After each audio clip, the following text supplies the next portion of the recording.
तो थायराइड के बाद अब जो हमारा टॉपिक है वो है पैराथायराइड हार्मोन। उसी तरह से ही हम पहले इसकी फिजियोलॉजी करेंगे और साथ ही इसकी जो पैथोलॉजीज़ हैं, हाइपोपैराथायराइडिज्म और हाइपर पैराथायराइडिज्म या बाकी भी जो पैथोलॉजीज़ हैं वो सारी हम इकट्ठी कर लेंगे, ठीक है। सो पैराथायराइड हार्मोन का जो सोर्स है ना, वो पैराथायराइड ग्लैंड में मौजूद चीफ सेल्स हैं, ठीक है। जैसे दरमियान में आपका थायराइड ग्लैंड पड़ा होता है, इसकी दोनों लोब्स के पास जो है ना दो पैराथायराइड ग्लैंड्स होते हैं, ठीक है। तो ये बेसिकली 4 इन टोटल जो है ना 4 ग्लैंड्स होते हैं। और अगर हम देखें तो ये कहाँ से बनते हैं, बेसिकली 3rd और 4th जो फ्रेंजल पाउच है ना वहाँ से इनका ओरिजिन होता है या वहाँ से ये ड्यूरिंग डेवलपमेंट बनते हैं। अब मेन जो इसका फंक्शन है ना वो आपने याद ये रखना है कि जब भी बॉडी के अंदर सीरम कैल्शियम जब कम होगा, ठीक है, अगर जब सीरम में या प्लाज्मा में कैल्शियम की अमाउंट कम होगी तो पीटीएच को ये स्टिमुलेट करेगा पैराथायराइड हार्मोन को। और पैराथायराइड हार्मोन जो है ना जहाँ जहाँ से पॉसिबली हो सकता है ना, किडनी से, जीआईटी से, बोन से, सब जगहों से कैल्शियम को निकाल के सीरम में लेके आएगा। इन सिंपल वर्ड्स ये बात है कि पीटीएच ने जो है वो सीरम कैल्शियम को पूरा करना है, ठीक है। वो आइदर उसको किडनी से कैल्शियम की रीअब्जॉर्प्शन को ज़्यादा करना पड़े, ठीक है, या वो जीआईटी से कैल्शियम की अब्जॉर्प्शन को ज़्यादा करे, या वो बोन से कैल्शियम को निकाल के लाए, जहाँ से भी लेके आएगा उसने प्लाज्मा कैल्शियम लेवल को ज़्यादा करना है, ठीक है। एक इफ़ेक्ट इसका ये है। दूसरा, जहाँ पे ये कैल्शियम का बड़ा दोस्त है, कैल्शियम को प्लाज्मा में ज़्यादा कर रहा है, फॉस्फेट को ये कम कर रहा होता है, ठीक है। फॉस्फेट जब ज़्यादा होता है ना, ठीक है, तो उसको ये एक्सक्रीट आउट करता है। तो या उसी तरह से किडनी की अगर हम बात करें तो किडनी में से ये फॉस्फेट की रीअब्जॉर्प्शन को कम करता है और एक्सक्रीशन को जो है वो प्रमोट करता है, ठीक है। और अगर हम जीआईटी में बात करें तो जीआईटी में ये होता है कि इनडायरेक्ट मैकेनिज्म के थ्रू ना फॉस्फेट की अब्जॉर्प्शन ज़्यादा होती है और इवन बोन में भी, ठीक है। लेकिन जो नेट इफेक्ट है ना ओवरऑल किडनी, जीआईटी, बोन सबका मिला के वो ये होता है कि पीटीएच ने सीरम फॉस्फेट को कम करना होता है और सीरम कैल्शियम को ज़्यादा करना होता है। ये नॉर्मल फंक्शन है, ठीक है। ये आप याद रखेंगे तो आपको जो है ना बहुत इजी हो जाएगा। अब इसके साथ ही हम देख लेते हैं कि कैल्सिटोनिन जो हार्मोन है ना उसका पीटीएच से बिल्कुल ऑपोजिट काम है, ठीक है। उसने क्या करना होता है, सीरम कैल्शियम को कम करना होता है, ठीक है। वो कैल्शियम का दुश्मन है, उसने सीरम कैल्शियम को कम करना होता है, ठीक है। और बोन्स में कैल्शियम को डिपॉजिट करता है या जहाँ जहाँ हो सकता है। तो बेसिक जो है ना इन दोनों का ये है। अब हम देखते हैं इसका जो मैकेनिज्म, ये सारी बातें ना ये आप अगर रीड कर लें ना ये वाली सारी चीज़ें, ठीक है, ये उन्होंने बता दी हैं। मैं आपको मज़ीद ये नीचे पिक्चर से भी बल्कि बता देती हूँ। सो इसके अंदर अब आप देखें कि हो क्या रहा है। पीटीएच एक्टिविटी, ये 4 पैराथायराइड ग्लैंड्स जो है ना ये उन्होंने दिखाए हुए हैं। सो पीटीएच अब सर्कुलेशन में रिलीज़ हो रहा है, कैल्शियम को इसने ज़्यादा करना है ना, तो क्या करेगा, किडनीज़ में जाके इसने vitamin D3, active vitamin D3 जो है ना उसकी सिंथेसिस को ज़्यादा करना है, ठीक है। रीअब्जॉर्प्शन पे आप देखें कैल्शियम की रीअब्जॉर्प्शन को ज़्यादा कर रहा है, फॉस्फेट की रीअब्जॉर्प्शन कम कर रहा है। और यूरिन के अंदर जो है ना वो उल्टा इफेक्ट होगा, यानी यूरिनरी कैल्शियम, फिर जाहिर सी बात है अगर सीरम के अंदर कैल्शियम ज़्यादा है तो यूरिनरी कैल्शियम कम होगा और यूरिनरी फॉस्फेट जो है वो ज़्यादा होगा, ठीक है। दूसरी तरफ अब आप देखें कि किस तरह से ये बोन और इंटेस्टाइन या जीआईटी के ऊपर एक्ट करता है। ये है जी इसका एक इनडायरेक्ट इफेक्ट है, विटामिन डी की एक्टिविटी के थ्रू जो है ना इसकी रेगुलेशन होती है। अब 25 हाइड्रोक्सी D3 जो है ना वो कन्वर्ट हो रहा है 125 के अंदर, यानी एक्टिव फॉर्म के अंदर, ठीक है। सो अब विटामिन डी के थ्रू क्या होता है कि बोन से भी कैल्शियम और फॉस्फेट की रिलीज़ ज़्यादा किया जा रहा है, ठीक है। और जीआईटी के थ्रू इंटेस्टाइन से भी अब्जॉर्प्शन जो है कैल्शियम और फॉस्फेट दोनों की ज़्यादा हो रही है। अब यहाँ पे आप कहेंगे जी फॉस्फेट की भी फॉस्फेट का रिलीज़ भी ज़्यादा हो रहा है। तो वही बात जो मैंने बताई है, नेट इफेक्ट जो है ना ओवरऑल इन सब का मिला के, किडनी का, बोन का और इंटेस्टाइन्स का या जीआईटी का, तीनों का मिला के क्या होता है कि कैल्शियम ज़्यादा होता है और फॉस्फेट कम हो रहा होता है, ठीक है। ये बात हो गई। और दूसरा यहाँ से ये नेगेटिव फीडबैक उन्होंने जो रेड में दिखाया हुआ है ना कि किस तरह से नेगेटिवली जाके ये इनहिबिट कर रहा होता है। एक बात ये हो गई अब हमारे पास। अब साइड पे अगर आप देखें ना, ये वाली जो चीज़ है, तो ये उन्होंने ओवरऑल बताया हुआ है हमारे पास। अगेन वही सारी बातें हैं कि पीटीएच ने क्या करना है, सीरम कैल्शियम को ज़्यादा, फॉस्फेट को कम, और यूरिनरी फॉस्फेट को ज़्यादा करना है, और यूरिनरी कैल्शियम को कम करना होता है। ठीक है, ये बातें हैं। अब यहाँ पे जो ये रैंक एल और ये सारा कुछ दिखाया हुआ है ना, ये आपको बेसिकली एक पाथवे बता रहे हैं कि किस तरह से बोन से जो है वो कैल्शियम और फॉस्फेट निकलता है। उसके अंदर जो है ना सेल्स जो है ना बोन के, वो पहले तो मैं आपको बता दूं, ऑस्टियोब्लास्ट जो है ना वो हमारे पास बोन फॉर्मिंग सेल्स होते हैं। ठीक है, और ऑस्टियोसाइट्स जो हैं वो मैच्योर बोन सेल्स होते हैं। ठीक है, और फिर है हमारे पास ऑस्टियोक्लास्ट जो कि बोन रिजॉर्प्टिंग सेल्स होते हैं, या जो बोन की ब्रेक डाउन करते हैं। ठीक है, तो ये 3 तरह के सेल्स हैं अब हमारे पास। जब हम हमें नॉर्मली अगर आप सोचें कि बोन से कैल्शियम को रिलीज़ होना है, तो हम तो कहेंगे कि जी सारा काम ऑस्टियोक्लास्ट ही कर रहे हैं, जो बोन की तोड़ फोड़ करेंगे वही इन्वॉल्व होंगे। ठीक है, लेकिन ऐसा नहीं है। जो ऑस्टियोब्लास्ट है ना, जो बोन फॉर्मिंग सेल्स हैं, वो भी रिस्पॉन्सिबल होते हैं, और ऑस्टियोक्लास्ट, ये दोनों मिल के बोन की डिस्ट्रक्शन करते हैं। अब वो हम देख लेते हैं किस तरह से। आप ये देखें कि ये हमारे पास है ऑस्टियो बी लिख रही हूँ मैं, ऑस्टियोब्लास्ट है। ठीक है, यहाँ पर एक रिसेप्टर होता है हमारे पास। ठीक है, पीटीएच के लिए पीटीएच यहाँ पे आके लगेगा इस रिसेप्टर के साथ, और यहाँ से रिलीज करवाएगा रैंक एल। ठीक है, ये रैंक एल जो है ना बेसिकली लाइगेंड है। ठीक है, अब रैंक एल ऑस्टियोब्लास्ट से रिलीज होगा। उसके बाद रैंक एल का जो रिसेप्टर है ना वो कहाँ पे है, वो है ऑस्टियोक्लास्ट के ऊपर। ये ओ सी लिख रही हूँ, तो ये रैंक एल का रिसेप्टर है। अब रैंक एल यहाँ पे आके अटैच होगा, यानी कि ऑस्टियोक्लास्ट के ऊपर, और यहाँ से वो एक्टिवेट करवाएगा एन एफ के बीटा को। एन एफ के बीटा के साथ जब इसकी बाइंडिंग हो जाएगी ना, तो फिर ये बोन की डिस्ट्रक्शन करवाएंगे ऑस्टियोक्लास्ट। यानी कि यहाँ इस पॉइंट से हमें क्या समझ आई है कि ऑस्टियोक्लास्ट को अपना फंक्शन परफॉर्म करने के लिए ऑस्टियोब्लास्ट की ज़रूरत है। ठीक हो गया, यही पॉइंट उन्होंने यहाँ पे लिखा हुआ है कि रैंक एल जो है ना वो इंक्रीज होता है या secreted by osteoblast and osteocytes bind rank receptors on the osteoclast and their precursor to stimulate osteoclast, और फिर कैल्शियम का वहाँ से रिलीज होता है। जाहिर है जब बोन रिजॉर्ब हो रही है तो वहाँ से फिर कैल्शियम और फॉस्फेट दोनों चीज़ें रिलीज होती हैं। ठीक है, अच्छा, अब यहाँ पे हमारे पास पीटीएच रिलेटेड पेप्टाइड की एक बात की गई है। पीटीएच रिलेटेड पेप्टाइड जो है ना, ये हम बेसिकली किस चीज़ को देखने के लिए मैयर करवाते हैं, जब हमें कोई सस्पिशन हो एक्टॉपिकली पीटीएच रिलीज़ हो रहा है और हम देख रहे हैं कहीं से मेलिग्नेंसी है कोई। ठीक है, स्क्वेमस सेल जैसे कार्सिनोमा ऑफ द लंग है, या रीनल सेल कार्सिनोमा है। ठीक है, तो ये पीटीएच रिलेटेड पेप्टाइड जो है रिलीज़ होता है वहाँ से। ठीक है, अच्छा, नीचे आ जाएं अगर आप रेगुलेशन पे, तो साइड वाला एक पॉइंट तो लिखा हुआ है कि कैल्शियम जो है ना वो मेजर रेगुलेटर है पीटीएच का। लेकिन यहाँ पे अब आप देखें, कैल्शियम वाली बातें तो आपको समझ आ गई होंगी कि सीरम कैल्शियम कम है तो पीटीएच ज़्यादा होगा, और सीरम फॉस्फेट अगर ज़्यादा है तो भी पीटीएच ज़्यादा होगा, क्योंकि पीटीएच जो है वो क्या करता है, फॉस्फेट को निकाल रहा होता है सीरम से। ठीक है, लेकिन ये इतना ज़्यादा रेगुलेशन में फॉस्फेट नहीं होता है कि अगर सिर्फ फॉस्फेट ज़्यादा हुआ है बॉडी में तो पीटीएच को वो स्टिमुलेट कर देगा। जो मेजर रेगुलेटर है ना वो कैल्शियम ही है। ठीक है, यही बात उसने साइड पे लिखी हुई है। अब हमारे पास बात आती है जी मैग्नीशियम की। ठीक है, यहाँ पे आप देखें कि मैग्नीशियम की अमाउंट जब कम है ना, सीरम मैग्नीशियम लेवल लो है, तो वो भी एज क्या एक्ट कर रहा होता है, एज कैल्शियम ही एक्ट कर रहा है। ठीक है, वो भी पीटीएच की सिक्रीशन को ज़्यादा करवा रहा है। ठीक है, इस बात को समझें ज़रा कि मैग्नीशियम की जब क्वांटिटी कम है सीरम के अंदर, जैसे कैल्शियम की कम थी, वो स्टिमुलेट कर रही थी पीटीएच को, इसी तरह से ये भी पीटीएच को जाके स्टिमुलेट कर रहा है। लेकिन जब मैग्नीशियम बहुत ज़्यादा हमारे पास कम हो जाएगा ना, तो ये पीटीएच को सप्रेस कर देगा। ठीक है, इस पॉइंट की जो सेंस है ना कि बहुत ज़्यादा जब मैग्नीशियम कम होता है तो पीटीएच की सिक्रीशन क्यों कम हो जाती है। हालांकि बहुत ज़्यादा कम पे भी तो उसको पीटीएच को स्टिमुलेट करना चाहिए ना, लेकिन ऐसा नहीं होता, क्योंकि कुछ ना कुछ मैग्नीशियम जो है ना वो हमें रिक्वायर्ड होता है कि वो जाके पीटीएच को स्टिमुलेट कर सके। जो कैल्शियम सेंसिंग रिसेप्टर्स होते हैं ना, वहाँ पर जाके वो एक्ट करे। ठीक है, जो मैग्नीशियम है, और वो पीटीएच को स्टिमुलेट करे, और पीटीएच उसको इस तरह से सेंस करे कि जैसे हमारे पास कैल्शियम कम है। ठीक है, ये बात हो गई है।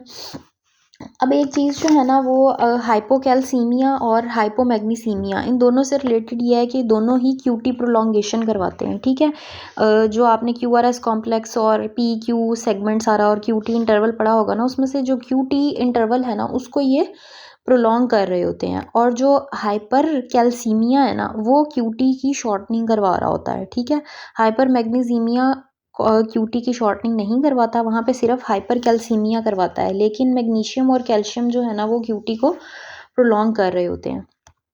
नेक्स्ट, अब अगले पेज के ऊपर अगर आप आएँ तो यहाँ पे हमारे पास दिया हुआ है जी कैल्शियम होम्योस्टेसिस, ठीक है।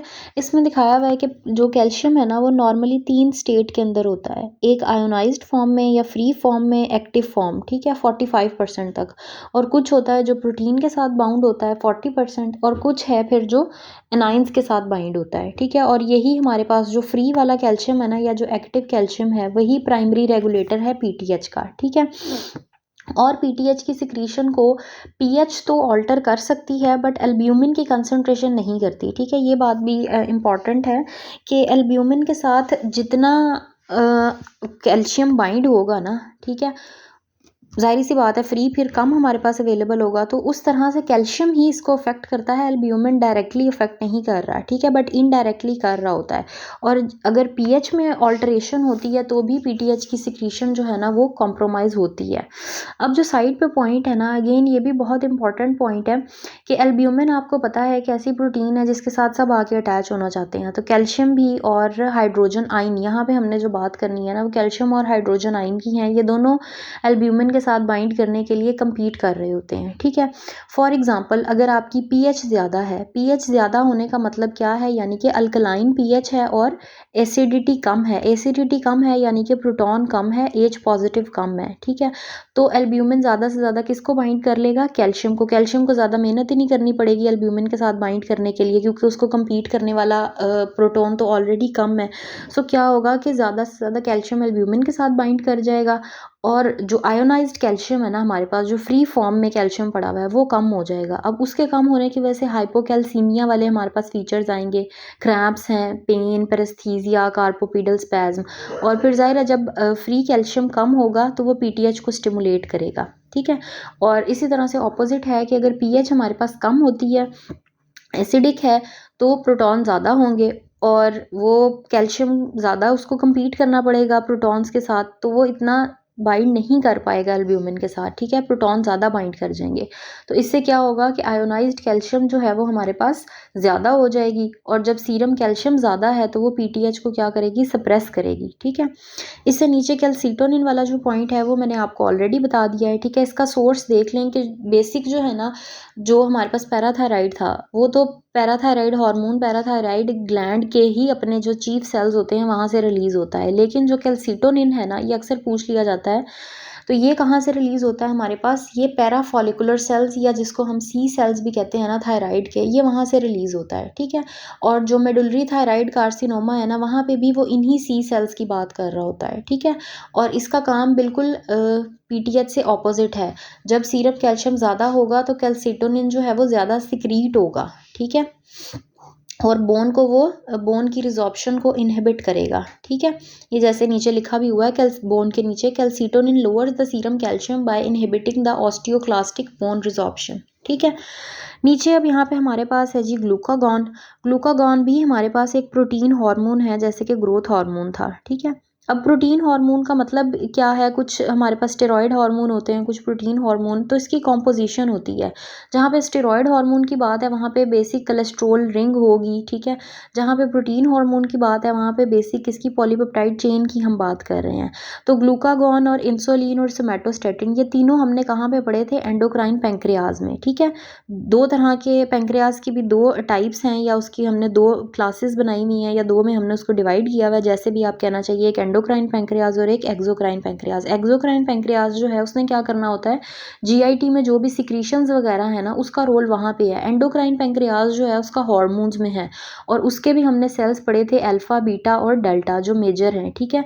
आइलेट्स ऑफ लैंगरहैंस में ये पड़े हुए होते हैं। अल्फा सेल्स ने क्या रिलीज करना होता है, ग्लूकागॉन, बीटा सेल्स ने इंसुलिन, और डेल्टा सेल्स जो है उसने सोमेटोस्टेटिन रिलीज करना होता है। तो अभी हम यहाँ पे ग्लूकागॉन की बात कर रहे हैं, यानी कि जो अल्फा सेल्स ऑफ पैंक्रियाज से रिलीज होता है। इसका अब हमारे पास फंक्शन क्या क्या है, ठीक है। ये बिल्कुल जो है ना, आप अगर इसको देखें तो ये ग्लूकोज की तरह एक्ट कर रहा होता है, ठीक है।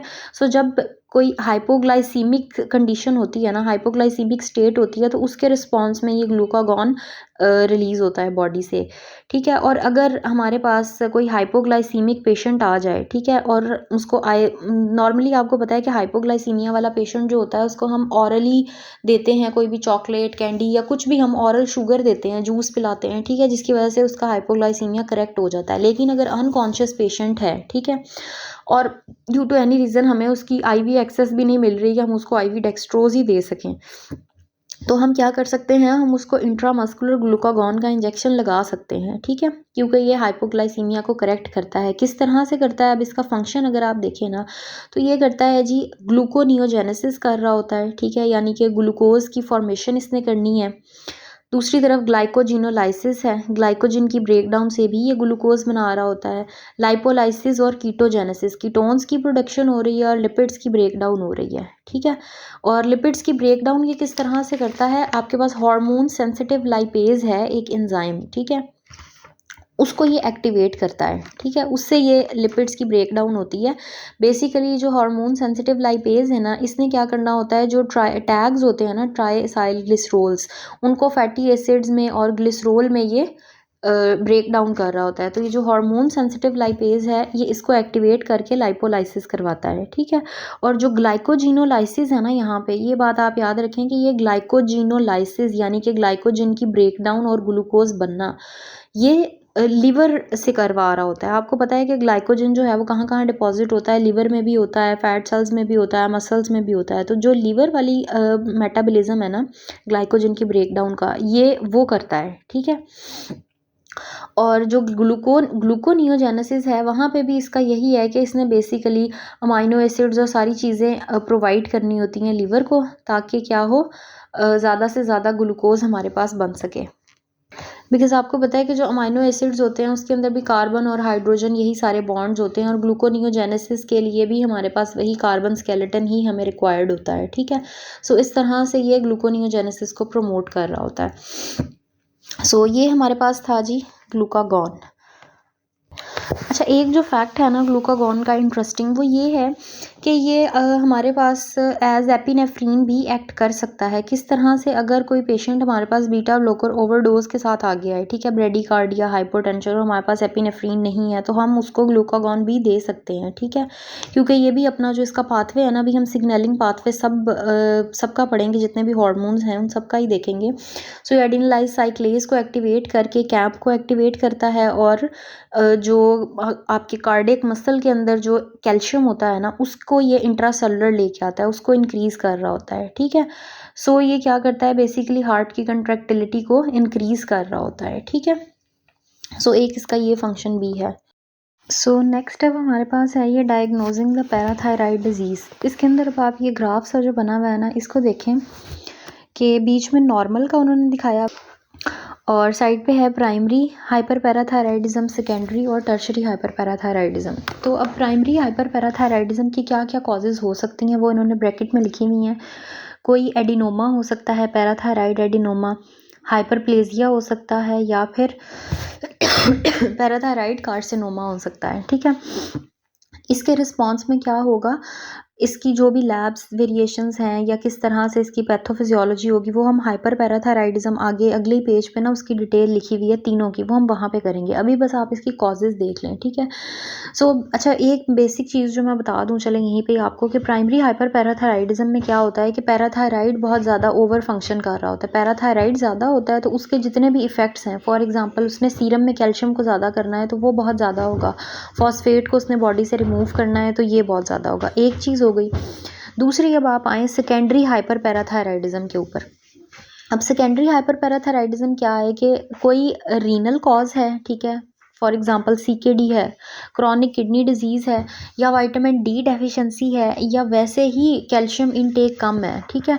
जिस तरह हमने पिट्यूटरी के से रिलेटेड किया है ना, प्राइमरी सेकेंडरी और टर्शरी, या हमने थायराइड से रिलेटेड किया है कि उसके ऊपर वाले लेवल पे कोई मसला है, ठीक है। इसी तरह से जो प्राइमरी सेकेंडरी और टर्शरी है ना, उसके अंदर भी यही चीज़ें आती हैं। अब सेकेंडरी हाइपर पैराथायराइडिज्म में फॉर एग्जांपल हम बात करते हैं सीकेडी की, ठीक है, कि किडनीज़ का मसला है। सो किडनीज़ जो हैं वही कैल्शियम को रीअब्ज़ॉर्ब नहीं कर पा रही, तो क्या होगा, पीटीएच बेशक जितना भी ज़्यादा होता जाए, लेकिन जब कैल्शियम की रीअब्ज़ॉर्प्शन ही नहीं हो पा रही तो क्या होगा, सीरम कैल्शियम लेवल कम होंगे, पीटीएच ज़्यादा होगा, ठीक है। ये वाली हमारे पास सिचुएशन आएगी। इसकी भी हम जो लैब्स हैं ना वो सारी देखते हैं। तीसरी चीज़ अब हमारे पास है टर्शरी हाइपर पैराथायराइडिज्म। इसके अंदर क्या होगा कि जब पीटीएच बार-बार इंक्रीज़ कर रहा है कि भाई सीरम कैल्शियम को इंक्रीज़ करो, लेकिन किडनीज़ ही जब फंक्शन ही नहीं कर रही हैं, ठीक है, किडनीज़ फेल हो चुकी हैं, तो फिर पीटीएच जो है ना आफ्टर अ सर्टेन टाइम क्या हो जाता है, ऑटोनोमस हो जाता है, ठीक है। वो खुद ही सब कुछ करना शुरू हो जाता है, ठीक है, जिसको हम ऑटोनोमस हाइपर पैराथायराइडिज्म या रिफ्रैक्टरी हाइपर पैराथायराइडिज्म भी कहते हैं, कि पैराथायराइड बहुत ज़्यादा हो जाता है, कैल्शियम बहुत ज़्यादा हो जाता है, ठीक है। सो ये 3 हो गई हैं हमारे पास हाइपर से रिलेटेड। अगर आप आएँ नीचे पीटीएच इंडिपेंडेंट हाइपर कैल्सीमिया, इसके अंदर अब क्या है कि पीटीएच का यहाँ पे कोई लिंक नहीं है। या तो आपने कैल्शियम इनटेक बहुत ज़्यादा कर लिया है, ठीक है, विटामिन डी बहुत ज़्यादा ले रहे हैं, ठीक है, या फिर कोई मैलिग्नेंसी है, ठीक है। इसके अंदर अब पीटीएच का इतना रोल नहीं है कैल्शियम को बढ़ाने में, ठीक है। वो hypercalcaemia due to other causes हैं। उसके अलावा नीचे यहाँ पे उन्होंने हाइपोपैराथायराइडिज्म का लिखा हुआ है, सर्जिकल रीसेक्शन या ऑटोइम्यून। सर्जिकल रीसेक्शन का मैंने आपको ये थायराइड वाले उसमें भी बताया था कि जब आप थायराइड ग्लैंड को रिमूव करते हैं ना, तो क्या होता है, साथ ही अगर पैराथायराइड भी, क्योंकि ये पास ही पड़े हुए होते हैं, ये भी आपने रिमूव कर दिए हैं, तो पेशेंट जो है वो क्या हाइपोपैराथायराइडिज्म में चला जाएगा। या फिर कोई ऑटो इम्यून बीमारी है जिसकी वजह से थायराइड डेवलप हो गया है कि उसने पैराथायराइड ग्लैंड को डिस्ट्रॉय कर दिया है, ठीक है। या फिर ये डायगॉर्ज सिंड्रोम है, ठीक है, ये भी हम आगे पढ़ेंगे किसी यूनिट के अंदर इसकी डिटेल के इसके अंदर क्या क्या चीज़ें होती हैं, लेकिन एक जो इसका फीचर है वो हाइपोपैराथायराइडिज्म भी होता है, ठीक है। सो अब बेसिकली क्या है कि हाइपोपैराथायराइडिज्म के अंदर जो पीटीएच है ना आपका, वो काम नहीं कर पा रहा, वो कैल्शियम को ज़्यादा नहीं कर पा रहा, तो कैल्शियम जो है वो कम हुआ हुआ है, हाइपोकैल्सीमिया डेवलप हुआ हुआ है। अब हाइपोकैल्सीमिया जब मसल्स के अंदर कैल्शियम नहीं होगा तो क्या होंगे, मसल्स स्पैज़म में चले जाएंगे, टेटनी डेवलप हो जाएगी, ठीक है। अगर नर्व्स हैं, ठीक है, वो वहाँ पे कैल्शियम की डेफिशिएंसी हो रही है तो क्या होगा, फिंगर्स में जो है वो टिंगलिंग होगी, ठीक है, टोज़ में टिंगलिंग होगी, ये सारी चीज़ें आएँगी। और आपको पता ही है कि कैल्शियम जो है वो एक्शन पोटेंशियल जनरेट करने में कितना ज़रूरी है हमारे पास, ठीक है। तो ये सारे फंक्शंस जो हैं कॉम्प्रोमाइज़ होंगे। अब इसके लिए जो है ना 2 टेस्ट हैं। अच्छा, यहाँ पे हाइपरफॉस्फेटेमिया भी होपफुली आपको समझ आ गया होगा। अगर नॉर्मल फिजियोलॉजी के साथ में करवाने का मकसद ही ये है कि आप इसको टाई अच्छे से कर सकें। तो पीटीएच ने क्या करना होता है, कैल्शियम को कम करना होता है, जो नॉर्मली होता है, सॉरी, कैल्शियम को उसने ज़्यादा करना होता है सीरम में, और फॉस्फेट को कम करना होता है। लेकिन जब पैराथायराइड हार्मोन ही नहीं होगा तो क्या होगा, कैल्शियम कम होता जाएगा और फॉस्फेट बढ़ता जाएगा, ठीक है। हाइपोकैल्सीमिया और हाइपरफॉस्फेटीमिया होगा हमारे पास। बाकी ये 2 टेस्ट उन्होंने बताए हुए हैं, श्वास्टिक साइन है और ट्रोजो साइन है। श्वास्टिक साइन जो है ना, इसमें क्या होता है कि फेशियल नर्व का जो एरिया है ना, ठीक है, ये चीक के पास से गुजर रहा होता है, टेम्पोरल बोन से होता हुआ। तो जब आप चीक को या स्पेसिफिकली फेशियल नर्व को टैप करते हैं ना, तो वो कंट्रैक्शन आपको मिलती है फेशियल मसल्स की, ठीक है। एक तो ये है। दूसरा ये है कि आपने जो है ना बीपी कफ इन्फ्लेट करना है पेशेंट के, जैसे हम नॉर्मली बीपी के लिए लगाते हैं, वो लगा के क्या होगा, जो ब्रेकियल आर्टरी है वो कंप्रेस हो जाएगी, जिसकी वजह से कार्पल स्पैज्म हो जाएगा, ठीक है। सो ये 2 टेस्ट हैं, ठीक है। अक्सर वन पेपर एग्ज़ाम में भी ये पूछ लिए जाते हैं कि इसमें क्या होता है, कौन सी नर्व को आप कंप्रेस करते हैं, तो ये आपको पता होना चाहिए, ठीक है। अब नीचे जो है ना वो 2 कंडीशंस हैं, सूडो हाइपोपैराथायराइडिज्म, ठीक है, जिसको हम टाइप 1A भी कहते हैं, और फिर सूडो हाइपोपैराथायराइडिज्म है, ठीक है। इसके अंदर जो है ना ये दोनों ही आपके पास ऑटोसोमल डोमिनेंट डिजीज़ेज़ हैं, हेरिडिटरी हैं, ठीक है। दोनों के अंदर डिफरेंस एक ही है। जो सूडो हाइपोपैराथायराइडिज्म है ना, वो क्या होता है कि उसमें मैटरनली ट्रांसमिटेड म्यूटेशन होती है, ठीक है। जो सूडो हाइपोपैराथायराइडिज्म है उसके अंदर पैटर्नली ट्रांसमिटेड जीन होती है, ठीक है। और जीन जो है वो कौन सी है हमारे पास, जीन-एस जीन, ठीक है, GNAS, इम्प्रिंटेड जीन-एस जीन, इसका मसला होता है। सो इस जीन-एस1 के अंदर जो है ना वो इनएक्टिवेटिंग म्यूटेशन होती है, ठीक है। नॉर्मली क्या होना था, जी स्टिमुलेटरी प्रोटीन ने अल्फा सब यूनिट को एक्टिवेट करना था और एडिनिलाइल साइक्लेज को एक्टिवेट करना था, और PTH ने जाके जो आपकी किडनीज़ के ऊपर या बोन्स के ऊपर रिसेप्टर्स हैं वहाँ पे एक्ट करना था और वहाँ से कैल्शियम को लेके आना था। किडनीज़ ने भी रीअब्जॉर्प्शन करनी थी कैल्शियम की, और बोन ने भी रिजॉर्प्शन के थ्रू कैल्शियम को सीरम में ज़्यादा करना था। लेकिन अब यहाँ पे मसला क्या होता है कि ये वाला जो नॉर्मल प्रोसेस है ना, कि किस तरह से जी स्टिमुलेटरी प्रोटीन ने अल्फा सब यूनिट को स्टिमुलेट किया है और आगे सारा प्रोसेस हुआ, ये नहीं हो पाता क्योंकि जो जीन इस प्रोटीन को इनकोड कर रही होती है उसके अंदर म्यूटेशन होती है। तो हमारी जो किडनी और बोन है ना, जितना मर्जी PTH हमारे पास आ जाए वो रिस्पॉन्ड नहीं करेंगी, ठीक है। सो हमारे पास क्या होगा कि PTH तो ज़्यादा होगा क्योंकि वो तो उसको तो सिग्नल आएगा कि बॉडी में कैल्शियम कम है। अगर आप इसकी लैब्स देखें ना तो PTH ज़्यादा होगा क्योंकि उसको सिग्नल आता जाएगा कि बॉडी में कैल्शियम कम है, भाई PTH और दो, ठीक है। लेकिन उसको पता ही नहीं है कि बेसिक जो किडनीज़ और बोन्स हैं वो रिस्पॉन्ड ही नहीं कर रही। तो इस वजह से हमारे पास क्या लैब वैल्यूज़ क्या आएंगी कि PTH ज़्यादा होगा, कैल्शियम कम होगा और फॉस्फेट ज़्यादा होगा, ठीक है। फिजिकल फाइंडिंग्स अगर हम देखें ना तो इसको हम ये एल्ब्राइट हेरिडिटरी ऑस्टियोडिस्ट्रॉफी जो है ना वो भी कहते हैं। जो आपकी 4th और 5th डिजिट्स हैं, ये रिंग फिंगर है, इंडेक्स है, ये शॉर्ट हुए हुए होंगी। बच्चा जो है उसका वैसे ही शॉर्ट स्टेचर होगा, फेस राउंड होगा, ठीक है, और डेवलपमेंटल डिले के साथ प्रेजेंट करेगा। नेक्स्ट जो है सूडो हाइपोपैराथायराइडिज्म इसके अंदर क्या होता है कि इसके अंदर पैटर्नली ट्रांसमिटेड म्यूटेशन है, बट जो एंड ऑर्गन रेजिस्टेंस हमारे पास थी सूडो हाइपो के अंदर वो यहाँ पे नहीं है, ठीक है। फाइंडिंग्स ऑल दो सेम होंगी बट लैब्स में सब कुछ नॉर्मल होगा। नीचे जो टेबल नज़र आ रहा है ना, इसके अंदर हमने CKD हाइपोपैराथायराइडिज्म और सूडो हाइपो वाली चीज़ें तो कर ली हैं। विटामिन D डेफिशिएंसी का देख लेंगे, विटामिन D की डेफिशिएंसी होगी सो हमारे पास कैल्शियम ये भी कम होगा, नॉर्मल भी हो सकता है, और फॉस्फेट का भी सेम ही है, और PTH फिर इंक्रीज़ होगा सीरम कैल्शियम को इंक्रीज़ करने के लिए। नेक्स्ट अब हमारे पास है हाइपर पैराथायराइडिज्म। इसके अंदर आप देखें प्राइमरी, सेकेंडरी और टर्शरी में इसको डिवाइड किया हुआ है। प्राइमरी की जो कॉजेज़ थी एडिनोमा, कार्सिनोमा, हाइपरप्लेजिया, ठीक है। फॉर एग्जांपल हम यहाँ पे करते हैं जी पैराथायराइड का एडिनोमा कोई डेवलप हो गया है तो उसकी वजह से क्या होगा, PTH ज़्यादा सिक्रीट होगा और इन रिस्पॉन्स जो है वो कैल्शियम भी बहुत ज़्यादा सिक्रीट होगा, ठीक है। और जब कैल्शियम इतना ज़्यादा हो जाएगा ना तो वो यूरिन में भी जाना शुरू हो जाएगा, ठीक है। इस बात को ज़रा ना, इस पॉइंट को समझ लें कि जब सीरम के अंदर कैल्शियम इतना ज़्यादा, वैसे तो नॉर्मली क्या होता है कि PTH ज़्यादा होगा तो किडनीज़ रीअब्जॉर्ब ज़्यादा करेंगी, ठीक है। किडनीज़ रीअब्जॉर्प्शन करेंगी और यूरिनरी कैल्शियम को कम करने की कोशिश करेंगी। लेकिन यहाँ पे हमारे पास जो कंडीशन है वो क्या है कि एडिनोमा बन गया है जिसकी वजह से कैल्शियम बहुत ज़्यादा है, और वो ज़्यादा वाला कैल्शियम फिर कुछ ना कुछ थोड़ा बहुत तो यूरिन के अंदर आएगा ही ना, तो इस तरह से यूरिनरी कैल्शियम जो है वो भी ज़्यादा होता है, ठीक है। नॉर्मल भी हो सकता है बट ज़्यादा भी हो तो उसके पीछे आपको मैकेनिज़्म पता हो। अब बहुत ज़्यादा कैल्शियम होने की वजह से जो आपके पास सिम्पटम्स आते हैं ना वो स्टोन्स, थ्रॉन्स, बोन्स, ग्रोन्स और साइकाइट्रिक ओवरटोन्स, इस निमोनिक से याद आप रख सकते हैं, ठीक है।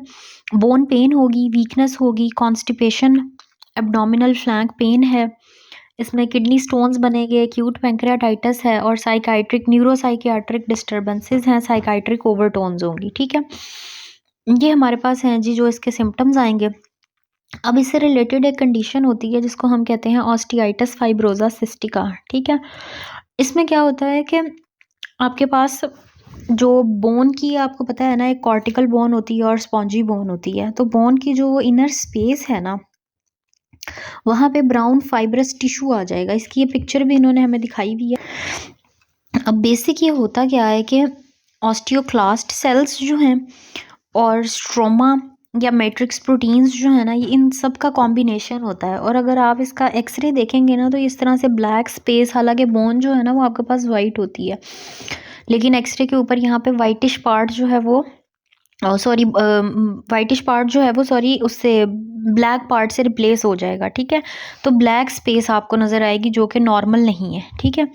अब सेकेंडरी हाइपर पैराथायराइडिज्म के अंदर अगेन वही फिनोमेना जो मैंने पहले भी आपको बताया है कि CKD अगर हो जाता है एक पेशेंट को, अब उसकी किडनीज रिस्पॉन्स नहीं कर रही हैं, ठीक है।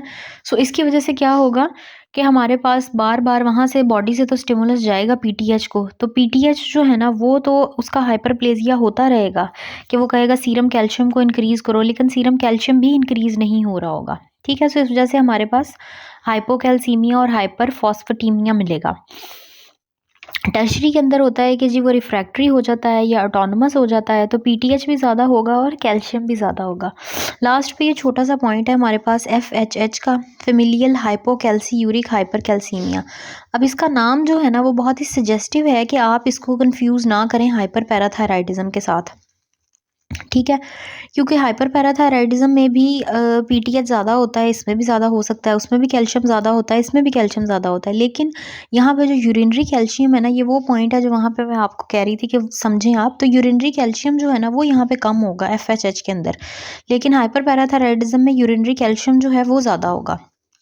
अब इसमें होता क्या है, फेमिलियल है तो नाम से ही हमें पता चल गया है कि कोई इनहेरिटेड डिजीज़ है, ठीक है, ऑटोसोमल डोमिनेंट डिजीज़ है ये। अब इसमें होता है कि हर ऑर्गन के ऊपर ना, फॉर एग्जांपल पैराथायराइड है, किडनीज़ हैं, बोन्स हैं, वहाँ पे हमारे पास कुछ कैल्शियम सेंसिंग रिसेप्टर्स होते हैं, ठीक है। अब उन कैल्शियम सेंसिंग रिसेप्टर्स के अंदर जब डिफेक्ट होता है ना, तो तब हमारे पास ये फेमिलियल हाइपोकैल्सीयूरिक हाइपरकैल्सीमिया होता है, ठीक है। सो इसकी लैब वैल्यूज़ हमारे पास बिल्कुल हाइपर पैराथायराइडिज्म जैसी ही होंगी, क्योंकि जो किडनी के अंदर पैराथायराइड के अंदर जो कैल्शियम को सेंस करने वाले रिसेप्टर्स हैं वही नहीं होते, तो कैल्शियम की जो है ना वो रीअब्जॉर्प्शन बहुत ज़्यादा हो जाती है, ठीक है। इस वजह से कैल्शियम बॉडी के अंदर ज़्यादा हो जाता है। पैराथायराइड नॉर्मल भी हो सकता है और इंक्रीज्ड भी हो सकता है, और यूरिनरी कैल्शियम जो है ना वो यहाँ पे इम्पॉर्टेंट है, जो है हाइपोकैल्सीयूरिक लिखा हुआ है ना कि यूरिनरी कैल्शियम जो है वो लो होता है। सो नेक्स्ट अब जो हमारा टॉपिक है वो है इंसुलिन। इंसुलिन भी जैसे हमने पीछे हार्मोन्स पढ़े हैं, तो मैंने आपको साथ साथ बताया था, तो प्रोटीन हार्मोन्स हैं वो, तो इंसुलिन भी जो है वो प्रोटीन हार्मोन है। स्ट्रक्चर इसका ये बना भी हुआ है, यहाँ पे 2 अल्फा 2 बीटा चेन्स होती हैं और डाइसल्फाइड ब्रिजेस होते हैं, ठीक है। इंसुलिन जो है ना वो हमारे पास बेसिकली प्री प्रो इंसुलिन की फॉर्म में रिलीज़ होती है, ठीक है। पैंक्रियाटिक बीटा सेल्स जो हैं या आइलेट्स ऑफ लैंगरहैंस में जो मैंने आपको अल्फ़ा बीटा और डेल्टा सेल्स बताए थे ना, उसमें से जो बीटा सेल्स हैं वहाँ से इंसुलिन रिलीज़ होती है, ठीक है, प्री प्रो इंसुलिन की फॉर्म में। और ब्रेकडाउन होती है इसकी इंसुलिन और सी पेप्टाइड में, ठीक है। तो ये सी पेप्टाइड जो है ना ये काफ़ी इंपॉर्टेंट है, क्योंकि ये सिर्फ और सिर्फ जब एंडोजिनसली इंसुलिन सिक्रीट होगी ना, तो उसमें हमारे पास बनेगा, ठीक है। अगर कोई पेशेंट एक्सोजिनसली इंसुलिन ले रहा है और हम यही चेक करना चाहते हैं कि आइदर ये उसकी अपनी है या उसने बाहर से ली हुई है, हाइपोग्लाइसीमिया के साथ आया है, तो हम ये देखना चाह रहे हैं कि इशू कहाँ पे है, ठीक है। सो हम किसका लेवल देखेंगे, हम सी पेप्टाइड का लेवल देखेंगे, क्योंकि इंसुलिन तो रेज ही होगी, लेकिन जो एक्सोजिनस वाली होगी वो तो सिंपल इंसुलिन की फॉर्म में होगी, ठीक है। उसके अलावा जो एंडोजिनस इंसुलिन सिक्रीशन है ना, इसकी अगर आप एग्जांपल देखें ना, तो इसमें टाइप 2 डायबिटीज़ मेलिटस भी है। ये डायबिटीज़ के टॉपिक में भी मैं आपको बताऊंगी, अभी भी यहाँ पे बता देती हूँ कि टाइप 2 डायबिटीज़ में आपकी बेसिक ज़्यादा जो है ना वो इंसुलिन रेजिस्टेंस हुई भी होती है। ऐसा नहीं होता कि बॉडी में इंसुलिन बिल्कुल ख़त्म हो गई होती है, ठीक है, ऑल्दो बॉडी जो है वो इंसुलिन रेजिस्टेंट हुई होती है। तो जो हम मेडिकेशंस देते हैं उससे ये होता है कि जो बॉडी की एंडोजिनसली इंसुलिन है उसकी सिक्रीशन ज़्यादा हो जाती है, ठीक है। फिर नीचे अगर आप फंक्शन पे आएँ, तो इंसुलिन रिसेप्टर्स जो है ना वो टायरोसिन काइनेज एक्टिविटी के थ्रू वर्क करते हैं, ये बात आपने याद रखनी है, ठीक है। और नीचे पिक्चर में इसका दिखाया हुआ है आपको कि किस तरह से GLUT2 ट्रांसपोर्टर्स जो हैं वो ग्लूकोज को लेके जाते हैं सेल के अंदर, ठीक है। उसकी एरोबिक रेस्पिरेशन के थ्रू ग्लाइकोलिसिस होती है, ब्रेकडाउन जब होती है ग्लूकोज की, तो वहाँ से हमारे पास एनर्जी रिलीज़ होती है, और ये एनर्जी क्या करती है, ये जो पोटाशियम चैनल्स आपको नज़र आ रहे हैं ना, ये ATP सेंसिटिव पोटाशियम चैनल्स होते हैं, तो ATP इन चैनल्स को जाके ब्लॉक कर देता है। ATP जनरेशन की वजह से ये चैनल्स ब्लॉक हो जाते हैं, अंदर पोटाशियम हमारे पास अब रिटेन रहता है, ठीक है। सो आपको पता है कि जो नॉर्मल एक्शन पोटेंशियल या डीपोलराइजेशन वाला प्रोसेस है उसके अंदर भी यही होता है। तो रेस्टिंग मेम्ब्रेन पोटेंशियल जो है वो पॉजिटिव हो जाता है, उस थ्रेशोल्ड को क्रॉस करता है तो सेल डीपोलराइज हो जाता है। सेल की डीपोलराइजेशन से आपके पास कैल्शियम चैनल्स ओपन होते हैं, voltage gated calcium channels, intracellular calcium ज़्यादा हो जाता है, और उसकी वजह से इंसुलिन की जो है ना इस तरह से पैकेजेस बन जाते हैं, और ब्लड के अंदर इंसुलिन रिलीज़ हो जाती है, ठीक है। और इसका प्रिकर्सर क्या था? ग्लूकोज़, ठीक है। ग्लूकोज़ और अमाइनो एसिड्स दोनों का कॉम्बिनेशन जो है वो इस तरह से इंसुलिन को पैंक्रियाटिक बीटा सेल से रिलीज़ करता है। अब हम इंसुलिन का अगर मेजर इफ़ेक्ट्स देखें ना, तो वो इसके ओवरऑल एनाबॉलिक इफ़ेक्ट्स हैं, ठीक है। एनाबॉलिक, कैटाबॉलिक और एनाबॉलिक का तो आपको पता है ना, कैटाबॉलिज्म यानी कि ब्रेक डाउन होता है और एनाबॉलिक का मतलब होता है कि फॉर्मेशन, ठीक है। सो अब ये किस तरह से फॉर्मेशन करेगा?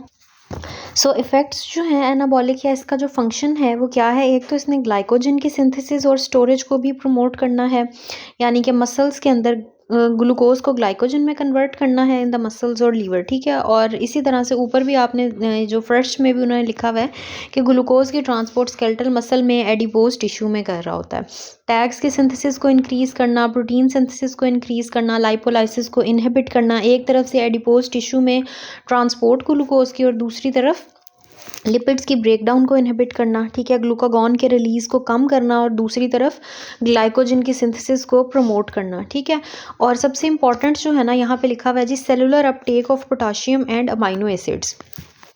ये वाला जो पॉइंट है ना, ये काफ़ी इंपॉर्टेंट है डीकेए की मैनेजमेंट में, ठीक है। सो इंसुलिन हम डीकेए में देते हैं ताकि जो पोटाशियम सेल से लीक आउट हुआ हुआ है ना, वो वापस सेल्स में चला जाए। सो इंसुलिन और ग्लूकोज़ के हवाले से एक बात ये है कि ग्लूकोज़ जो है ना वो प्लेसेंटा को क्रॉस कर जाता है, ठीक है।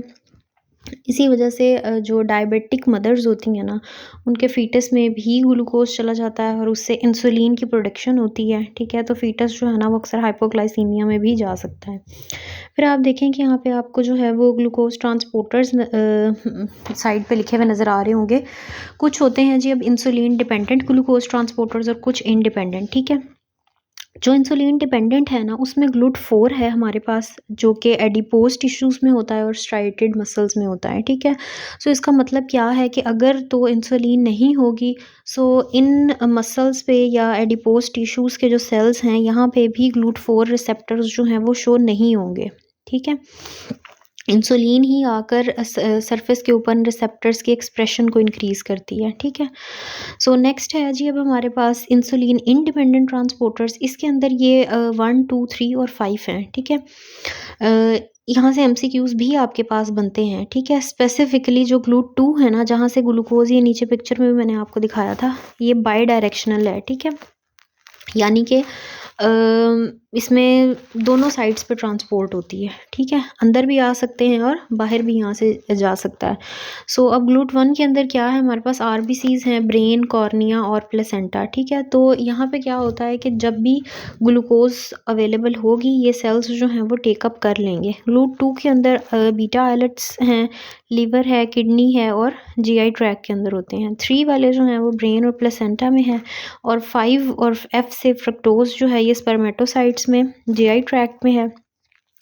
SGLT1 और SGLT2 जो है ये किडनी, स्मॉल इंटेस्टाइन में होते हैं, ठीक है। इसमें से जो सबसे ज़्यादा इंपॉर्टेंट है ना, वो 2 और 5 वाले हैं, ठीक है। तो और 4 वाला भी। सो इसको आपने अच्छे से याद कर लेना है। दूसरी चीज़ ये है कि अब हमारे ब्रेन में इंसुलिन इंडिपेंडेंट ट्रांसपोर्टेशन होती है, ठीक है, ग्लूकोज की।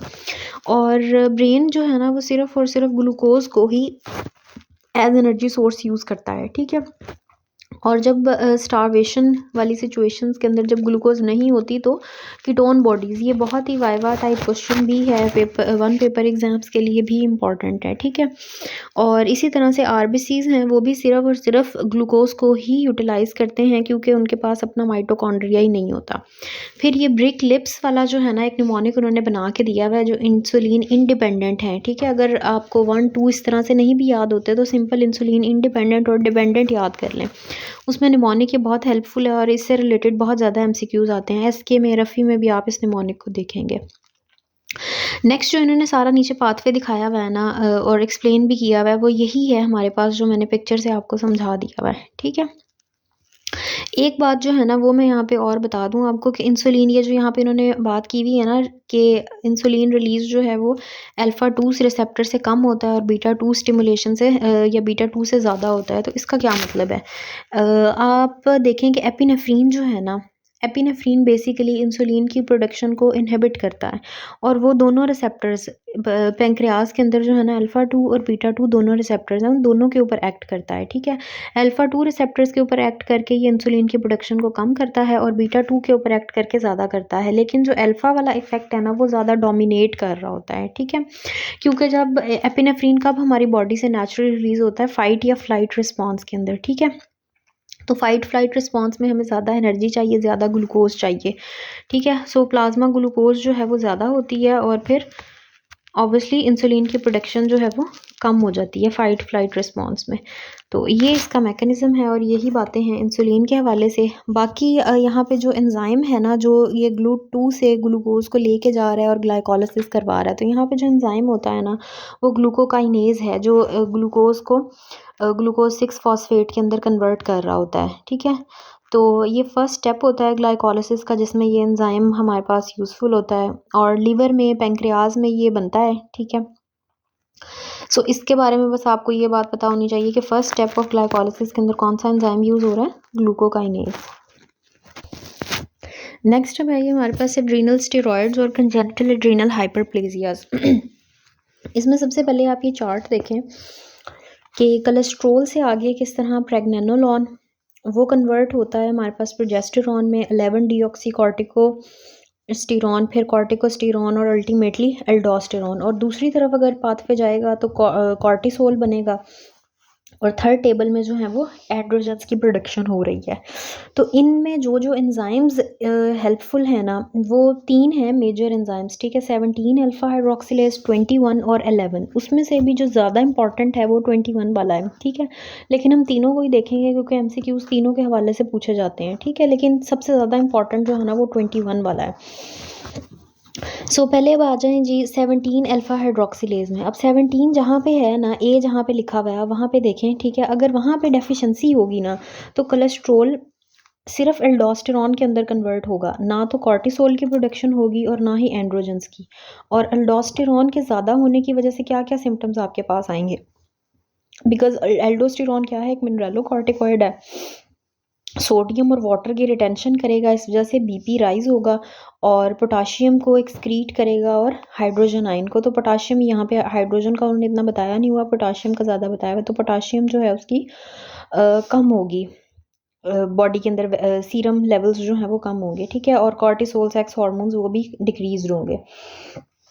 प्रेजेंटेशन इनकी किस तरह से होगी, मेल्स के अंदर जो है वो एटिपिकल जेनिटेलिया या एम्बिगुअस जेनिटेलिया होंगे कि आप डिफ्रेंशिएट नहीं कर पा रहे, ठीक है, आइदर ये मेल है या फीमेल है। और अनडिसेंडेड टेस्टीज, फीमेल के अंदर ये होगा कि जेनिटेलिया नॉर्मल होंगे बट सेकेंडरी सेक्सुअल कैरेक्टरिस्टिक्स जो है ना वो नहीं बनेंगे, ठीक है। सेकेंडरी सेक्सुअल कैरेक्टरिस्टिक्स में ब्रेस्ट एनलार्जमेंट है, ठीक है, और हेयर डेवलपमेंट, हेयर ग्रोथ है, ठीक है, एक्सिलरी एंड प्यूबिक, सो उसकी बात है। अब एम्बिगुअस जेनिटेलिया जो है ना एक्स में कब कब होंगे और XY में, इसका जो है ना इजी एक आप लिख लें, इजी सा रूल है कि जब भी एक्सेस एंड्रोजन का एक्सपोजर होगा ना तो फीमेल्स के अंदर एम्बिगुअस जेनिटेलिया होंगे। एक्स लिखें, ठीक है, उसके आगे लिख लें कि जब एक्सेस यानी कि ज़्यादा, excess EXCESS excess androgen exposure होगा ना तो तब जो फीमेल है उसके एम्बिगुअस जेनिटेलिया होंगे। अगर कम है, जैसे कि यहाँ पे ये 17 वाले में है कि सेक्स हार्मोन्स कम है, तो जेनिटेलिया उसके नॉर्मल ही डेवलप होंगे, ठीक है, सेकेंडरी सेक्सुअल कैरेक्टरिस्टिक्स में प्रॉब्लम होगी। और XY जो है उनके अंदर कब एम्बिगुअस जेनिटेलिया होंगे, XY की हेडिंग दे और आगे लिख लें डेफिशिएंट एंड्रोजन एक्सपोजर। तो जब डेफिशिएंट एंड्रोजन एक्सपोजर होता है तब एम्बिगुअस जेनिटेलिया होते हैं मेल्स के अंदर, ठीक है। ये बात हो गई हमारे पास। सो 17 वाले के अंदर जो है ना फीमेल्स वो एट बर्थ आपको बिल्कुल नॉर्मल ही लगती हैं, कोई आप उसके अंदर एबनॉर्मेलिटी डिटेक्ट नहीं कर पाते क्योंकि जेनिटेलिया बिल्कुल नॉर्मल होते हैं। लेकिन at the time of puberty वो प्राइमरी प्यूबर्टी नहीं डेवलप होती क्योंकि प्राइमरी एमेनोरिया के साथ वो प्रेजेंट कर रही होती है, क्योंकि जो उनके थीका सेल्स होते हैं वहाँ पे एंड्रोजन्स तो होते ही नहीं है, ईस्ट्रोजन ईस्ट्राडायोल वो तो होते ही नहीं है, ठीक है। सो एक बात तो ये हो गई है। दूसरा अब हमारे पास है 21 हाइड्रोक्सिलेज जो सबसे ज़्यादा इंपॉर्टेंट है, ठीक है। इसकी 2 फॉर्म्स होती हैं, क्लासिक और नॉन क्लासिक, ठीक है। क्लासिक में ये होता है कि एंजाइम एक्टिविटी जो है वो बिल्कुल ही 0% होती है या 1 to 2% होगी, ठीक है। और नॉन क्लासिक के अंदर होता है कि 20 to 50% नॉर्मल एंजाइम एक्टिविटी होती है, ठीक है।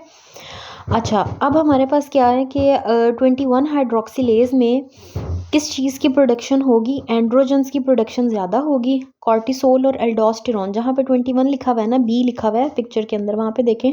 सो एल्डोस्टेरॉन और कॉर्टिसोल की नहीं होगी और एंड्रोजन्स की प्रोडक्शन होगी, ठीक है। सो एंड्रोजन्स की प्रोडक्शन ज़्यादा होने से क्या होगा? सेक्स हार्मोन्स जो हैं वो बहुत ज़्यादा होंगे, ठीक है। एरोज़ को अब आप एरोज़ की शेप देखें। बाकी मिनरेलोकॉर्टिकॉइड भी कम होगा, कॉर्टिसोल भी कम होगा। मिनरेलोकॉर्टिकॉइड और कॉर्टिसोल दोनों के कम होने की वजह से बीपी भी ऑब्वियसली कम होगा, क्योंकि सोडियम की रिटेंशन नहीं हो रही, ठीक है। और पोटाशियम जो है वो भी एक्सक्रीट आउट नहीं हो रहा, तो उसके एरोज़ भी अपवर्ड जा रहे हैं, ठीक हो गया। इसकी प्रेजेंटेशन में अब देखें, यही बात मैंने आपको बताई है कि फीमेल्स के अंदर कब होगा एम्बिगुअस जेनिटेलिया? जब एक्सेस एंड्रोजन एक्सपोजर होगा। तो अब यहाँ पे एंड्रोजन ज़्यादा है, तो फीमेल जो है ना, यहाँ पे ये विरलाइजेशन आपको नज़र आ रहा होगा, ठीक है। साथ ही बेशक आप लिख लें एम्बिगुअस जेनिटेलिया, ठीक है। और एंड्रोजन्स के ज़्यादा होने की वजह से बच्चे जो है ना वो इवन इन्फेंसी में या चाइल्डहुड में जो है ना उनको सिम्टम्स आते हैं। इन्फेंसी में सॉल्ट वेस्टिंग है, ठीक है। ऑब्वियसली सोडियम को वो रिटेन नहीं कर पा रहे, और चाइल्डहुड में ही वो प्री कॉक्शियस प्यूबर्टी होती है, जो नॉर्मल एज से पहले ही प्यूबर्टी आ जाए, ठीक है। तो वो प्री कॉक्शियस प्यूबर्टी के साथ प्रेजेंट करते हैं। 11 बीटा हाइड्रोक्सिलेज में क्या होता है कि अब हमारे पास कॉर्टिसोल भी नहीं बन रहा और एल्डोस्टेरॉन भी नहीं बन रहा, ठीक है। एंड्रोजन्स जो हैं वो ज़्यादा हो रहे हैं, एंड्रोजन्स की तरफ प्रोडक्शन हो रही है। ये तो बिल्कुल हो गया है हमारे पास 21 की तरह, ठीक है। बट यहाँ पे आप देखें जो चीज़ डिफरेंट है ना, वो क्या होगी कि बीपी जो है ना वो अपवर्ड जा रहा होगा, ठीक है। बाकी पोटाशियम और जो मिनरेलोकॉर्टिकॉइड्स हैं ना वो दोनों लो ही होंगे, ठीक है। बट बीपी उन्होंने ज़्यादा लिखा हुआ है। अब ये किस तरह से होता है, ठीक है। या पोटाशियम वाला एरो भी जो है ना वो डाउनवर्ड जा रहा है, यानी कि हाइपोकलीमिया है, ठीक है। सो ये दो चीज़ें, हाइपोकलीमिया और इंक्रीज बीपी, ये क्यों हो रहा है, ठीक है। सो जो है ना आपके पास कोलेस्ट्रोल ने एल्डोस्टेरॉन तो नहीं बनाना, बट इसकी प्रोडक्शन जो है ना वो शिफ्ट हो जाती है 11 डी ऑक्सी कॉर्टिसोन, ठीक है। यहाँ तक जो है ना 21 ने ऊपर, अगर आप पिक्चर में देखें ना तो जो येलो वाला है इससे ऊपर ऊपर देखें, प्रोजेस्टेरॉन कन्वर्ट हो रहा है 11 डी ऑक्सी कॉर्टिसोन के अंदर। तो ये जो 11 डी ऑक्सी कॉर्टिसोन है ना, इससे अगला प्रोसेस अब हिंडर हुआ है, यानी कि वो कॉर्टिकोस्टेरॉन और एल्डोस्टेरॉन में नहीं कन्वर्ट हो रहा।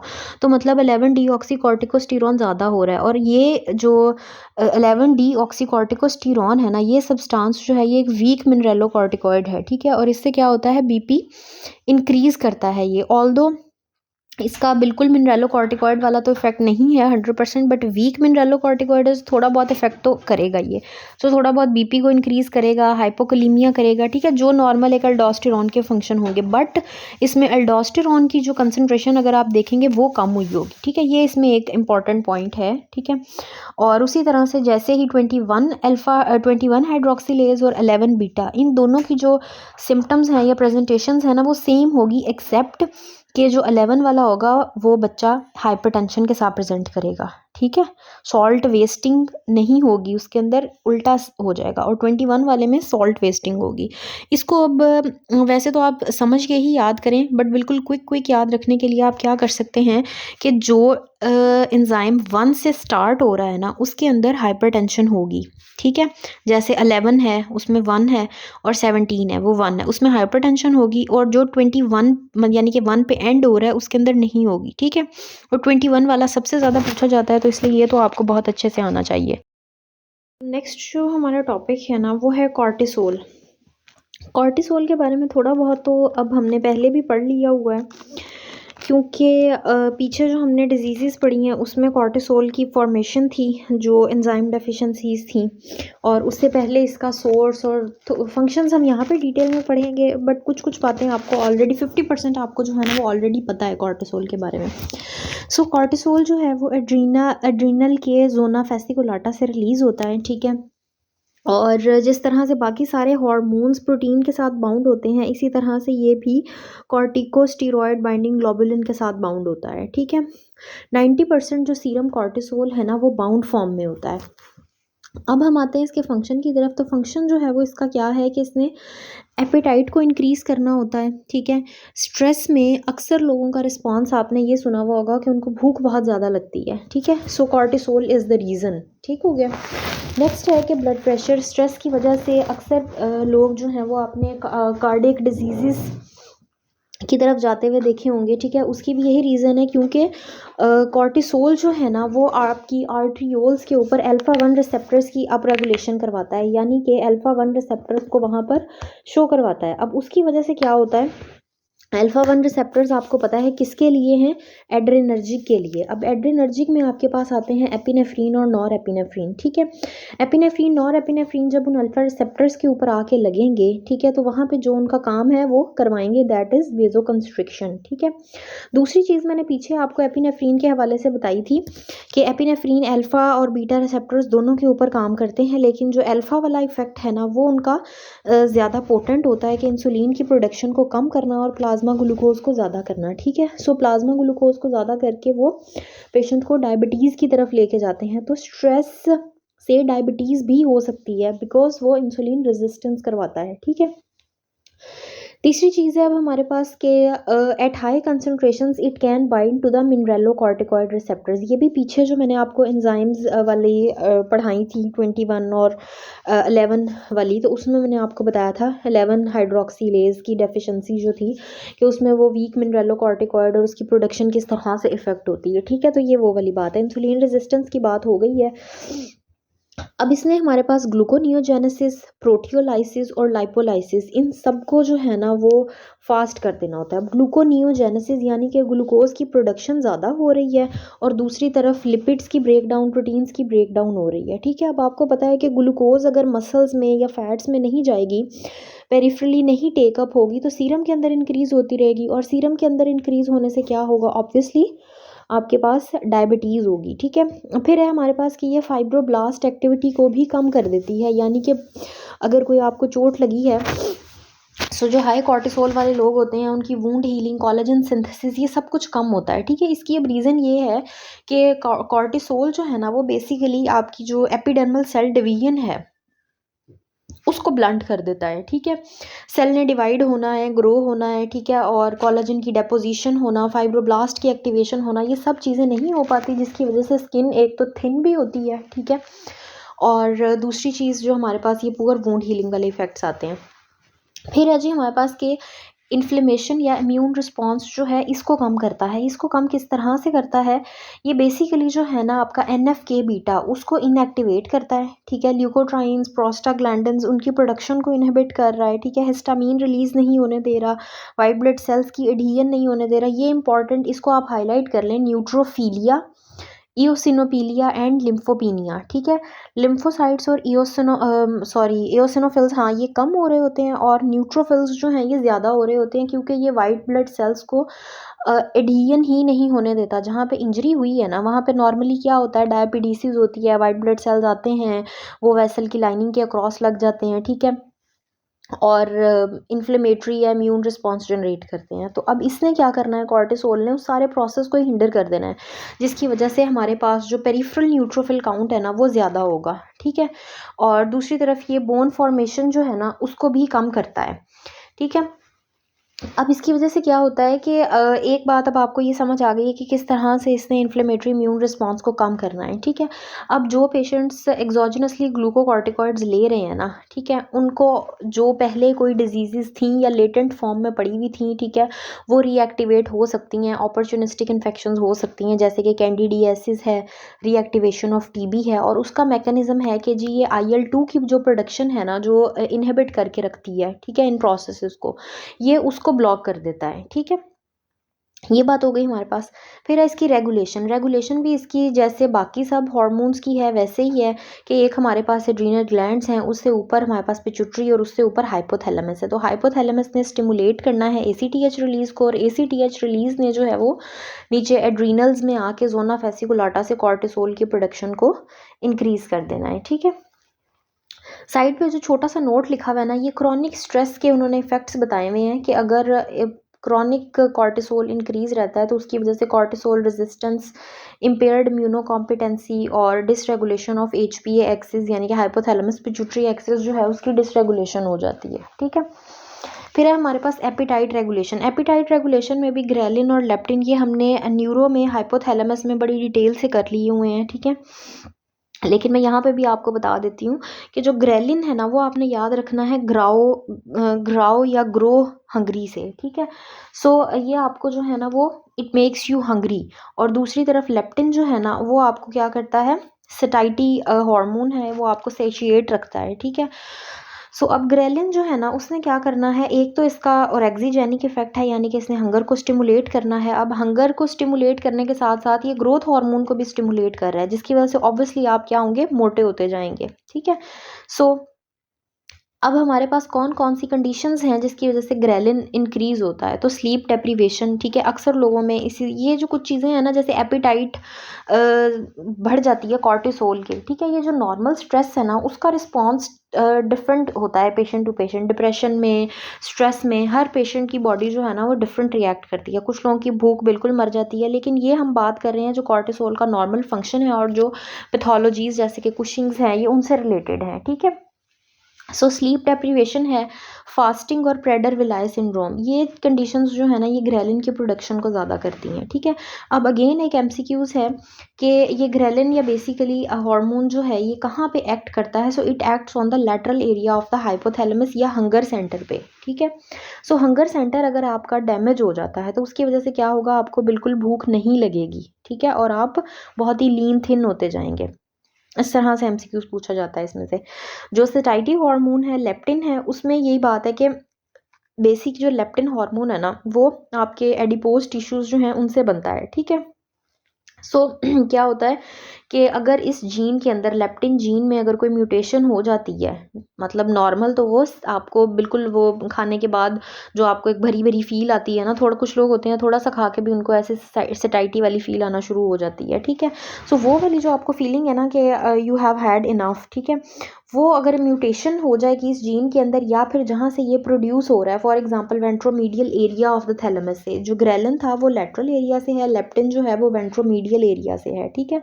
सो वेंट्रोमीडियल एरिया में अगर डैमेज होगा तो ऑब्वियसली सेटाइटी हार्मोन नहीं प्रोड्यूस होगा और आप बहुत ज़्यादा मोटे होते जाएंगे, ठीक है। वही बात इन्होंने म्यूटेशन की फॉर्म में यहाँ पे की है कि लेप्टिन की म्यूटेशन होगी तो ओबीज पीपल जो हैं उनके अंदर क्या वो क्या होते जाएंगे, म्यूटेशन की वजह से उनको भूख ज़्यादा लगेगी और वो मज़ीद मोटे होते जाएंगे, और मोटे होने से ऑब्वियसली क्या है, एडिपोज टिश्यू बढ़ता है, ठीक है, और लेप्टिन इंक्रीज मिलेगा आपको और एडिपोज टिश्यू भी इंक्रीज मिलेगा, ठीक है।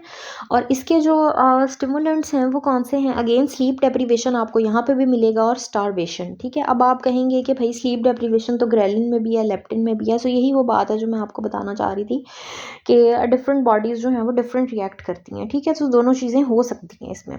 उसके अलावा है हमारे पास एंडोकैनाबिनॉइड्स, ठीक है, ये कैनाबिनॉइड रिसेप्टर होते हैं हाइपोथैलेमस पे स्पेसिफिक, और दूसरा न्यूक्लियस एकम्बन्स पे, ठीक है। ये भी पेट एमसीक्यूज है कि कहाँ कहाँ पे एंडोकैनाबिनॉइड्स के रिसेप्टर्स हैं, तो हाइपोथैलेमस और न्यूक्लियस एकम्बन्स पे। ये भी बेसिकली आपकी एपिटाइट को इंक्रीज करता है, ठीक है। सो अगर आप बाहर से कोई इस तरह के कुछ सब्सटेंस भी यूज़ कर रहे हैं तो उससे भी बहुत ज़्यादा आपकी एपिटाइट जो है वो इंक्रीज हो जाती है, ठीक है। नेक्स्ट अब हमारे पास है signalling pathway of the endocrine hormones, ठीक है, बहुत इंपॉर्टेंट है, बहुत एमसीक्यूज इसमें से आते हैं। ये टेबल आपको रफ़ी में भी मिलेगा, एसके एमसीक्यूज पे जब आप बार बार कर रहे होंगे तभी आपको मिलेगा, इसलिए बेहतर है कि इसको एक ही दफ़ा में देख लें। तो सबसे पहले अब हम आते हैं कैंप रिसेप्टर्स के ऊपर। कैंप में हमारे पास जो हमने फ्लैट पिग निमोनिक पढ़ा था ना उसमें से फ्लैट यहाँ पे है FSH, LH, ACTH और TSH, ठीक है। उसके अलावा इन्होंने अगर तो आप इसको इन निमोनिक्स के थ्रू याद रखना चाहते हैं तो भी आपकी मर्जी है, लेकिन the way I have crammed it या आई रिमेंबर इट वो भी मैं आपको आखिर पे बताती हूँ, ठीक है। सो हमारे पास FSH, LH, ACTH, TSH, CRH, HCG, ADH वाला जो V2 रिसेप्टर्स पे है, ठीक है। ADH का मैंने आपको बताया ना V1 V2 रिसेप्टर्स होते हैं। V1 जो है वो वेजो कंस्ट्रिक्शन में होता है और V2 किडनीज के ऊपर शो होते हैं, ठीक है। MSH है PTH, कैल्सिटोनिन, हिस्टामीन, ग्लूकागॉन और GHRH, ठीक है। ये सारे हार्मोन्स हैं कैंप से रिलेटेड। अब कैंप का जो है ना वो नॉर्मली होता क्या है कि एडिनालाइल साइक्लेज के थ्रू जो है ना ATP is converted into camp, ठीक है, और ये वाले हार्मोन्स भी वहाँ पे एक्ट करते हैं। अब हार्मोन्स का क्या काम है, हार्मोन्स ने आना है, इस कैंप को यूज़ करना है, जी प्रोटीन लिंक रिसेप्टर के साथ बाइंड करना है, ठीक है, वहाँ से GDP GTP ये बनाने हैं, सिग्नल को ट्रांसमिट करना है आगे, ठीक है। सो इसका जो है ना ये बहुत जो प्रॉपर मैकेनिज्म है ना, ये जैसे मैं आपको बहुत ही शॉर्ट करके बता रही हूँ।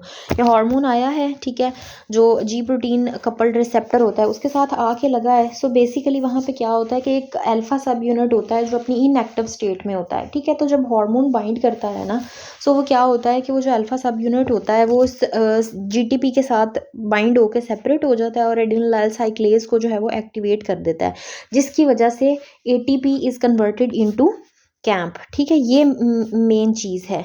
अगर ये सारा आपको मैकेनिज्म नहीं भी याद रहता तो डोंट वरी, बस आपको एडिनोलाइल साइक्लेज और इसका पता होना चाहिए कि हार्मोन आके लगेगा जी प्रोटीन कपल्ड रिसेप्टर के साथ, सब यूनिट्स बेशक आप ना भी याद करें, और उसके बाद जो है वो ATP is converted into camp, ठीक है। ये एफएसएच, एलएच, टीएसएच और एचसीजी का भी मैंने पीछे आपको बताया था कि इनका सेम अल्फा सब यूनिट होता है, बीटा है जो इसकी स्पेसिफिसिटी को डिफाइन करता है, ठीक हो गया।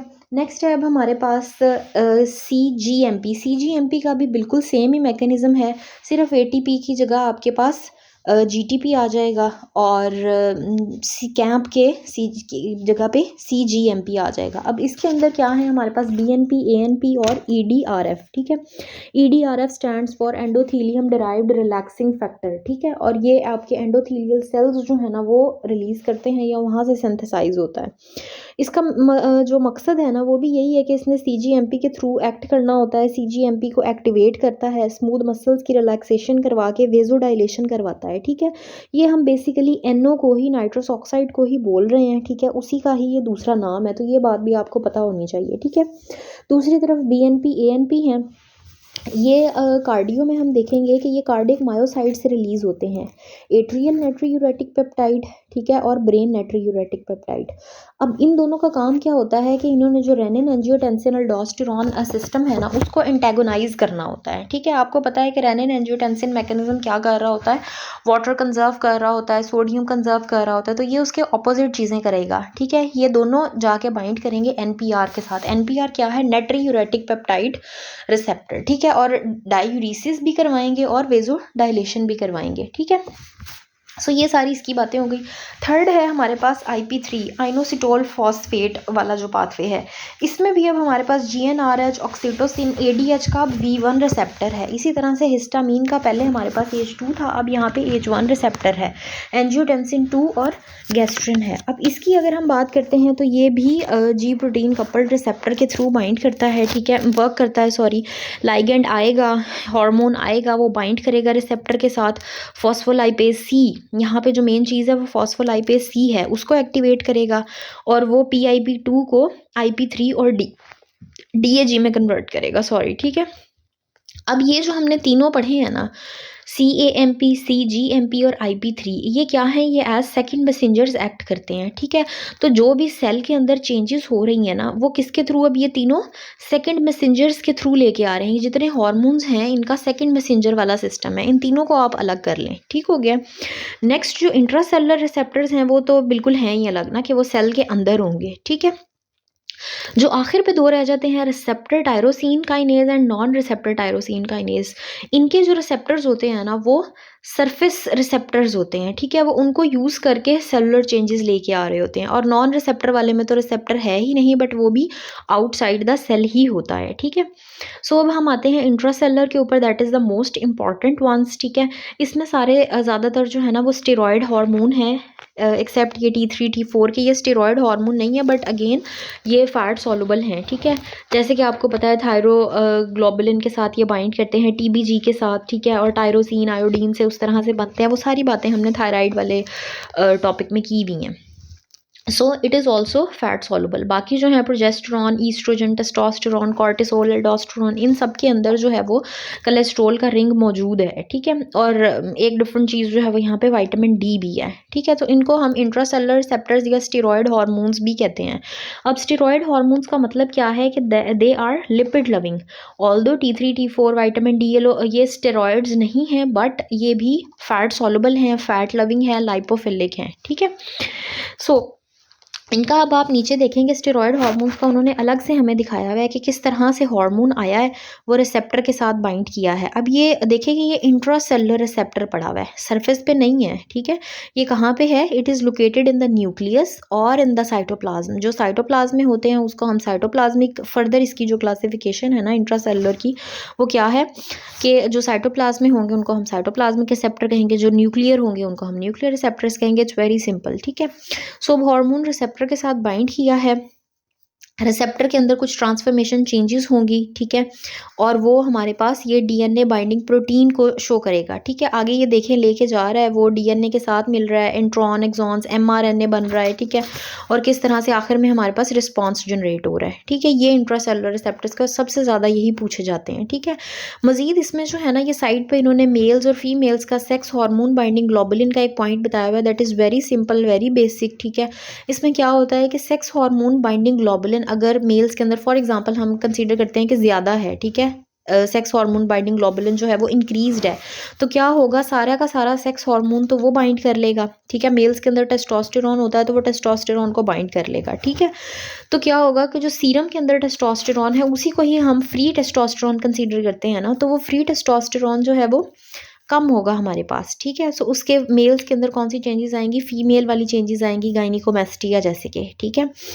अगर हम अब फीमेल की बात करते हैं, फीमेल में अगर सेक्स हार्मोन बाइंडिंग ग्लोबुलिन कम होगा जितना उसको होना चाहिए, तो क्या होगा कि वो टेस्टोस्टेरोन को ज़्यादा से ज़्यादा बाइंड नहीं कर पाएगा। आपको पता है कि फीमेल्स में भी टेस्टोस्टेरोन होता है और मेल्स में भी ईस्ट्रोजन होता है, ठीक है। सो बट जो फीमेल्स में है वो ज़्यादा किस तरह से होता है कि सेक्स हार्मोन बाइंडिंग ग्लोबुलिन के साथ बाइंड होता है, ठीक है, वो फ्री फॉर्म में नहीं होता। अगर वो फ्री फॉर्म में ज़्यादा हो तो फिर फीमेल्स के अंदर भी मेल लाइक सिम्टम्स आना शुरू हो जाते हैं, जिसमें से सबसे पहला जो है वो हिर्सुटिज्म है। फिर हम आते हैं जी, ईस्ट्रोजन अगर इंक्रीज़ हो जाता है तो ओसीपीज़ या प्रेगनेंसी के दौरान ईस्ट्रोजन की ज़्यादा हो जाती है, तो क्या होता है हमारे पास सेक्स हार्मोन बाइंडिंग ग्लोबुलिन भी इंक्रीज़ हो जाता है to bind more oestrogen. Next है अब हमारे पास रिसेप्टर टायरोसिन काइनेज, ठीक है, और नॉन रिसेप्टर टायरोसिन। अब जहाँ पर भी रिसेप्टर टायरोसिन काइनेज का वर्ड आएगा, ये मैंने आपको बताया था इंसुलिन पढ़ाते हुए, ठीक है, कि इंसुलिन आपके जहन में आना चाहिए, और बाकी जो यहाँ पे हैं वो हैं insulin growth factor 1, fibroblast growth factor 1, platelet derived growth factor है, और एंडोथेलियम डिराइव्ड ग्रोथ फैक्टर, ठीक है। ये सारे इसके नाम हो गए हैं। और नीचे हमारे पास जो नॉन रिसेप्टर हैं उसके अंदर कॉलोनी स्टिमुलेटिंग फैक्टर है, एरिथ्रोपोइटिन, थ्रोम्बोपोइटिन, प्रोलैक्टिन, इम्यूनोमॉड्यूलेटर्स हैं यानी कि साइटोकाइंस और ग्रोथ हार्मोन वगैरह हैं। अब इसका जो पाथवे होता है ना वो है हमारे पास जो रिसेप्टर टायरोसिन काइनेज का है वो है मैप काइनेज पाथवे, ठीक है, और जो नॉन रिसेप्टर वाला है वो है जैक स्टैट, ठीक है। अब ये मैप और जैक स्टैट पाथवेज किस तरह से हैं? होता क्या है, जैसे अगर हम इंसुलिन की बात करते हैं, सो इंसुलिन ने आना है, उस रिसेप्टर के साथ बाइंड करना है जिसके पास टायरोसिन रेजिड्यूज़ हैं, ठीक है, इसीलिए हम रिसेप्टर का नाम ही आप देखें क्या है, रिसेप्टर टायरोसिन काइनेज, ठीक है। सो उस रिसेप्टर के पास टायरोसिन रेजिड्यूज़ हैं। ये टायरोसिन रेजिड्यूज़ क्या करते हैं, फॉस्फोराइलेट होते हैं और बाकी सेलुलर कंपोनेंट्स के साथ जाके इंगेज होते हैं और जीन ट्रांसक्रिप्शन या फिर सेलुलर रिस्पॉन्स जनरेट करते हैं, ठीक है, वाया द प्रोसेस ऑफ ऑटोफॉस्फोराइलेशन, ठीक है, क्योंकि ये रिसेप्टर सिर्फ इंसुलिन के आने की वजह से खुद ब खुद फॉस्फोराइलेट हो रहा है, ठीक है। दूसरी तरफ अब हमारे पास अगर जैक स्टैट पाथवे की बात है ना, तो इसमें क्या होता है, इसमें भी होता हमारे पास यही है, जेनस काइनेजेस होते हैं या टायरोसिन काइनेज एंजाइम्स ही होते हैं। जैक जो है ना ये टायरोसिन काइनेज एंजाइम्स ही हैं, तो रिसेप्टर्स ने आके इस जैक को एक्टिवेट करना है, उसने अगेन टायरोसिन को फॉस्फोराइलेट करना है, सिग्नल ट्रांसड्यूसर्स और बाकी ट्रांसक्रिप्शन फैक्टर्स को एक्टिवेट करेगा। स्टैट को ये जो है ना आपके पास signal transducer and activator of transcription, ये स्टैट है हमारे पास। जैक स्टैट जो है ना वो किसके लिए स्टैंड कर रहा है ये भी आपको पता हो, Janus kinases and signal transducer and activator of transcription, ठीक है। सो अल्टीमेटली ये भी फॉस्फोराइलेशन के थ्रू ही एक्टिवेट होते हैं। अब ये जो जैक2 म्यूटेशंस है ना, आप देखें कि जहाँ पर भी जैक2 म्यूटेशंस होंगी वहाँ पे ये सेल्स की ग्रोथ ज़्यादा होगी और ये सारा प्रोसेस होगा, क्योंकि जो देखें कि यहाँ पे अब जो हमारे पास हार्मोन्स हैं वो कौन से हैं, वो इम्यूनोमॉड्यूलेटर्स भी हैं इसके अंदर, साइटोकाइंस, इंटरल्यूकिन 2, 6 और इंटरफेरॉन, ठीक है। अब ये इंटरल्यूकिन्स जो हैं 2, 6 या इंटरफेरॉन्स हैं, ये बेसिकली प्रोजेनेटर सेल्स जो है ना वो क्या करते हैं, इन साइटोकाइन से बड़े हाइपर सेंसिटिव हो जाते हैं, ठीक है। जब भी JAK2 के अंदर या JAK स्टैट के अंदर म्यूटेशन होगी तो क्या होगा कि इनसे हाइपर सेंसिटिव हो जाते हैं और बहुत ज़्यादा जो है वो रिएक्टिव हो जाते हैं, ठीक है। सो क्या होता है कि जब इंटरल्यूकिन ज़्यादा से ज़्यादा काम करेंगे, ठीक है, तो ग्रोथ ज़्यादा होगी और सेल्स जो हैं वो सर्वाइव ज़्यादा करेंगे, ठीक है। सेल का सर्वाइवल ज़्यादा होगा तो वो कैंसरस हो जाता है। सो अब देख लेते हैं कि the way I have remembered it वो क्या है कि अगर तो लिपिड हार्मोन की बात हो रही है ना, तो दैट मीन्स कि इंट्रासेलुलर रिसेप्टर हार्मोन की बात हो रही है, ठीक है। अगर किसी वेजोडाइलेटर की BNP ANP ED RF की बात हो रही है तो CGMP की तरफ हम जाएंगे। कोई इंसुलिन या ग्रोथ फैक्टर की बात हो रही है तो टायरोसिन काइनेज रिसेप्टर। किसी साइटोकाइन की बात हो रही है, ठीक है, जैसे कि इंटरल्यूकिन्स हैं इस तरह से, ठीक है, तो जैक स्टैट पाथवे है। प्रोलैक्टिन या ग्रोथ हार्मोन की बात हो रही है तो अगेन जैक स्टैट पाथवे है। और अगर कैंप की बात हो रही है या IP3 है तो इसके अलावा जो सब कुछ भी होगा वो इन दोनों चीज़ों के अंदर आएगा, ठीक है। नेक्स्ट जो है ना वो अब हमारे पास है पैथोलॉजी सेक्शन है। इसके अंदर सबसे पहला जो टॉपिक है वो है SIADH है, ठीक है। ऑल्दो कुछ टॉपिक्स हमने इसमें से कर लिए हैं, जैसे कि थायराइड, हाइपो पैरा थायराइड है, ठीक है, उसमें हाइपो और हाइपर वाली चीज़ें। सो जो बाकी रह गया है उसको हम कंप्लीट कर लेते हैं आज। सो यहाँ पे SIADH की बात है, syndrome of inappropriate anti diuretic hormone. इसके लिए आपको जो पीछे वाले वीडियोस हैं या पीछे वाला सारा कंटेंट है ना वो आपको अच्छे से आना चाहिए, तो ही आपको ये सारी चीज़ें समझ में आएंगी। ADH का अब आप नॉर्मल फंक्शन जहन में लाएं कि क्या है, एंटी डायूरेटिक, यानी कि डायूरिसिस नहीं होने दे रहा, वाटर को रिटेन कर रहा है ये, ठीक है। अब syndrome of inappropriate ADH secretion में क्या हो रहा है कि ड्यू टू एनी रीज़न, जो कि हम अभी डिस्कस भी करेंगे कि क्या कॉजेज़ होती हैं ऐसे ADH की, उसकी वजह से क्या हो पा रहा है, ADH बहुत ज़्यादा आ रहा है, सिक्रीट हो रहा है, जिसकी वजह से वाटर रिटेन हो रहा है बॉडी के अंदर, ठीक है। यही सारा कॉन्सेप्ट है SIADH का। अब हम बाकी देख लेते हैं कि इसमें मेन कॉजेज़ में जो है वो हेड ट्रॉमा है, कोई CNS डिसऑर्डर है, ठीक है, उसकी वजह से ADH की सिक्रीशन इंक्रीज़ हो जाती है। कोई कैंसर है, मेलिग्नेंसी है, for example small cell lung का कैंसर है, वहाँ से एक टॉपिकली ADH सिक्रीट हो रहा है, या फिर एक्सोजिनसली आप ऐसे हार्मोन्स ले रहे हैं वेजोप्रेसर्स, ठीक है, तो इसका काम भी क्या है, वेजोप्रेसर वाला ही है, V1 रिसेप्टर के थ्रू, ठीक है। कोई लंग डिजीज़ है, कोई ड्रग्स इस तरह के ले रहे हैं जो ADH के साथ इंटरफेयर कर रहे हैं, जैसे कि कार्बामेज़ापीन, ठीक है, ये हम न्यूरो में ऑलरेडी पढ़ चुके हैं कि इसका साइड इफ़ेक्ट एक जो मेजर होता है ना कार्बामेज़ापीन का, वो क्या है, सिंड्रोम ऑफ इनअप्रोप्रिएट ADH, ठीक है।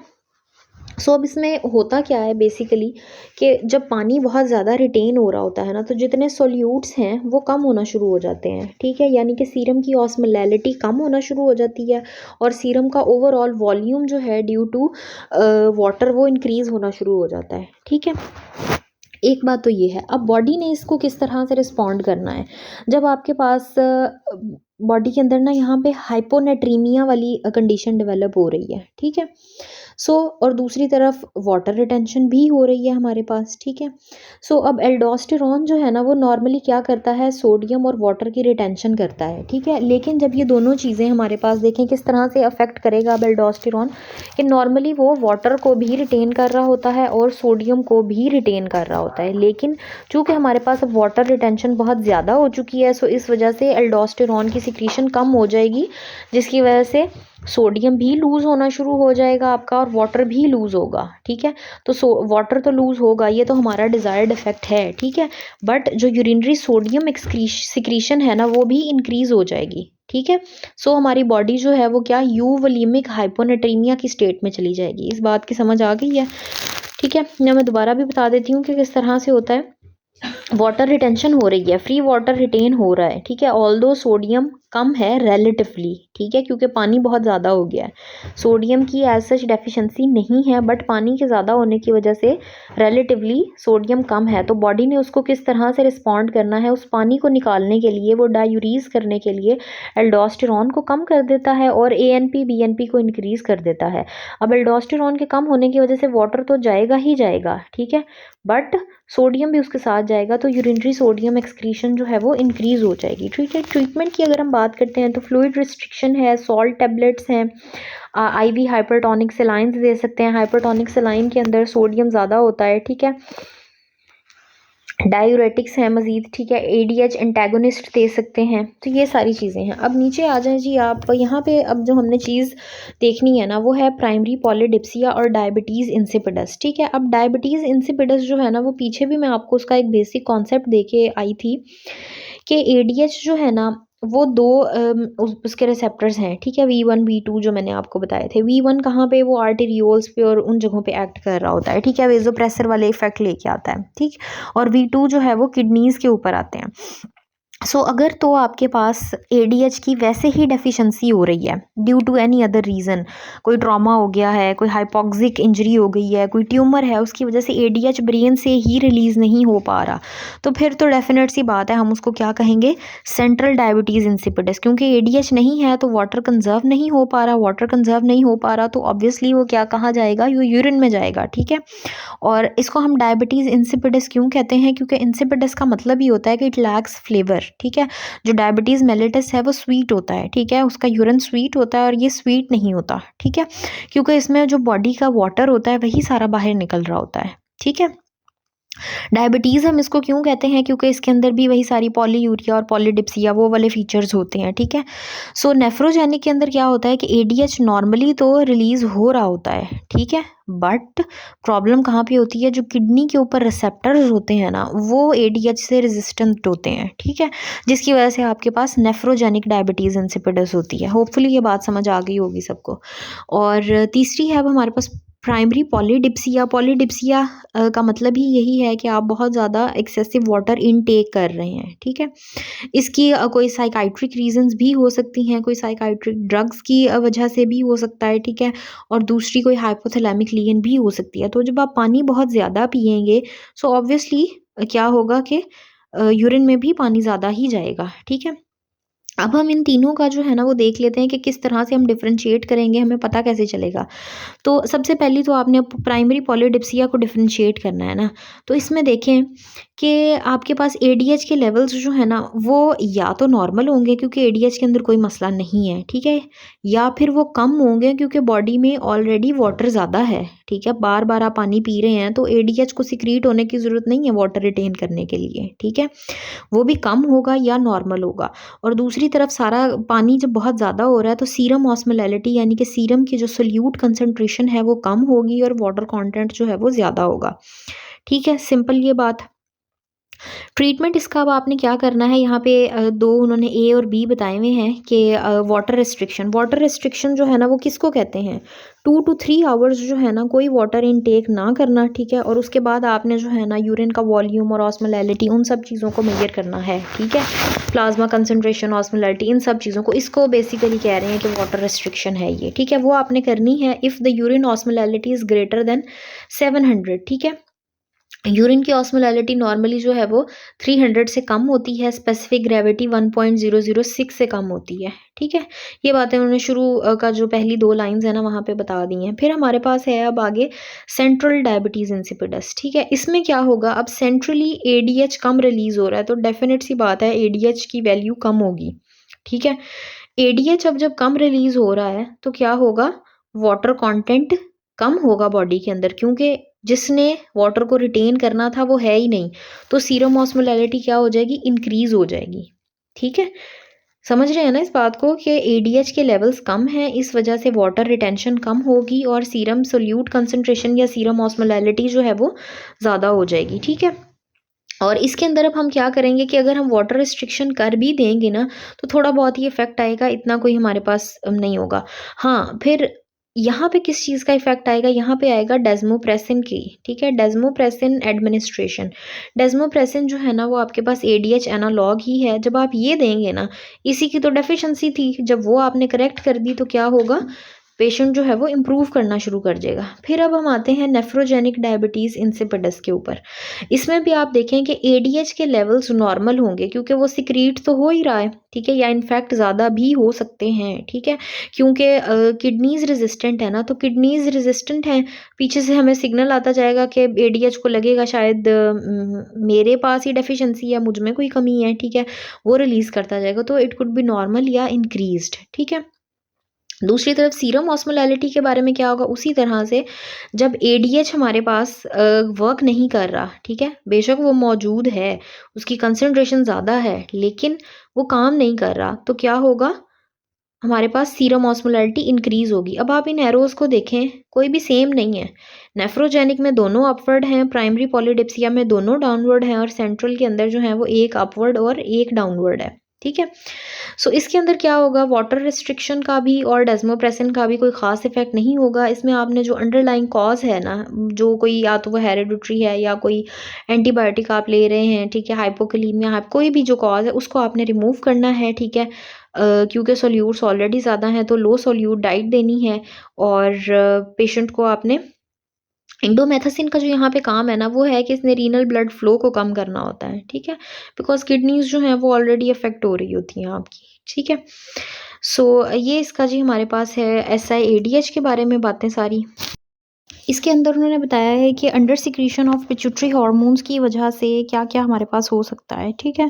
सो एक तो है पिट्यूटरी एडिनोमा जो कि नॉन सिक्रीटिंग है, और दूसरा है क्रेनियोफेरेंजियोमा।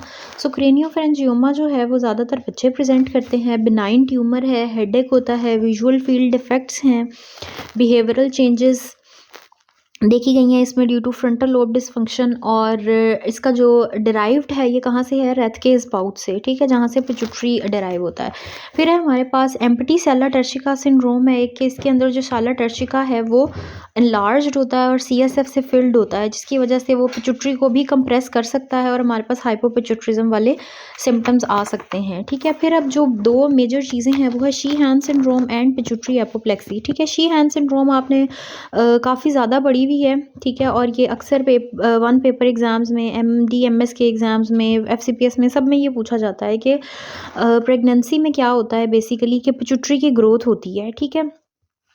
सो जब उसी तरह से ज़ाहिर है ब्लड वेसल्स वगैरह भी ग्रो करती हैं, लेकिन अगर पोस्टपार्टम हेमरेज हो गया है ना, फीमेल को, पेशेंट को पोस्टपार्टम PPH में चली गई है, सो उसकी वजह से क्या होता है कि अब ब्लड फ्लो कम हो जाता है, हाइपोपरफ्यूजन होती है पिट्यूटरी की, ठीक है, तो वहाँ पे इस्कीमिया हो जाता है। तो इस प्रोसेस को या इस पैथोलॉजी को जो है वह हम शी-हैन सिंड्रोम कहते हैं। सो ऑब्वियसली अब जो पिट्यूटरी ही हाइपोपरफ्यूज्ड है तो वो उस तरह से एक्ट नहीं कर पाएगी, जो उसके नॉर्मल फंक्शंस हैं वो नहीं होंगे, जैसे कि failure to lactate, amenorrhoea, cold intolerance है, ठीक है। ये इंटीरियर पिट्यूटरी हार्मोन्स जो है ना आपके FSH LH वो सारे ज़्यादा अफेक्ट होंगे, ठीक है। फिर है हमारे पास पिट्यूटरी एपोप्लेक्सी। इसके अंदर अब क्या होता है कि इसके अंदर पिट्यूटरी आपके पास कोई भी एडिनोमा होना जो है ना वो ज़रूरी है, ठीक है। प्री एग्जिस्टिंग पिट्यूटरी एडिनोमा होगा और उसके बाद सडन हेमरेज होता है, ठीक है, कोई भी रीज़न हो गई है जिसकी वजह से हेमरेज हो गया है, तो ये पिट्यूटरी एपोप्लेक्सी है, ठीक है, कि ऑलरेडी पेशेंट जो है वो एडिनोमा के साथ मतलब एडिनोमा उसको पिट्यूटरी का डेवलप हुआ हुआ है, ठीक है।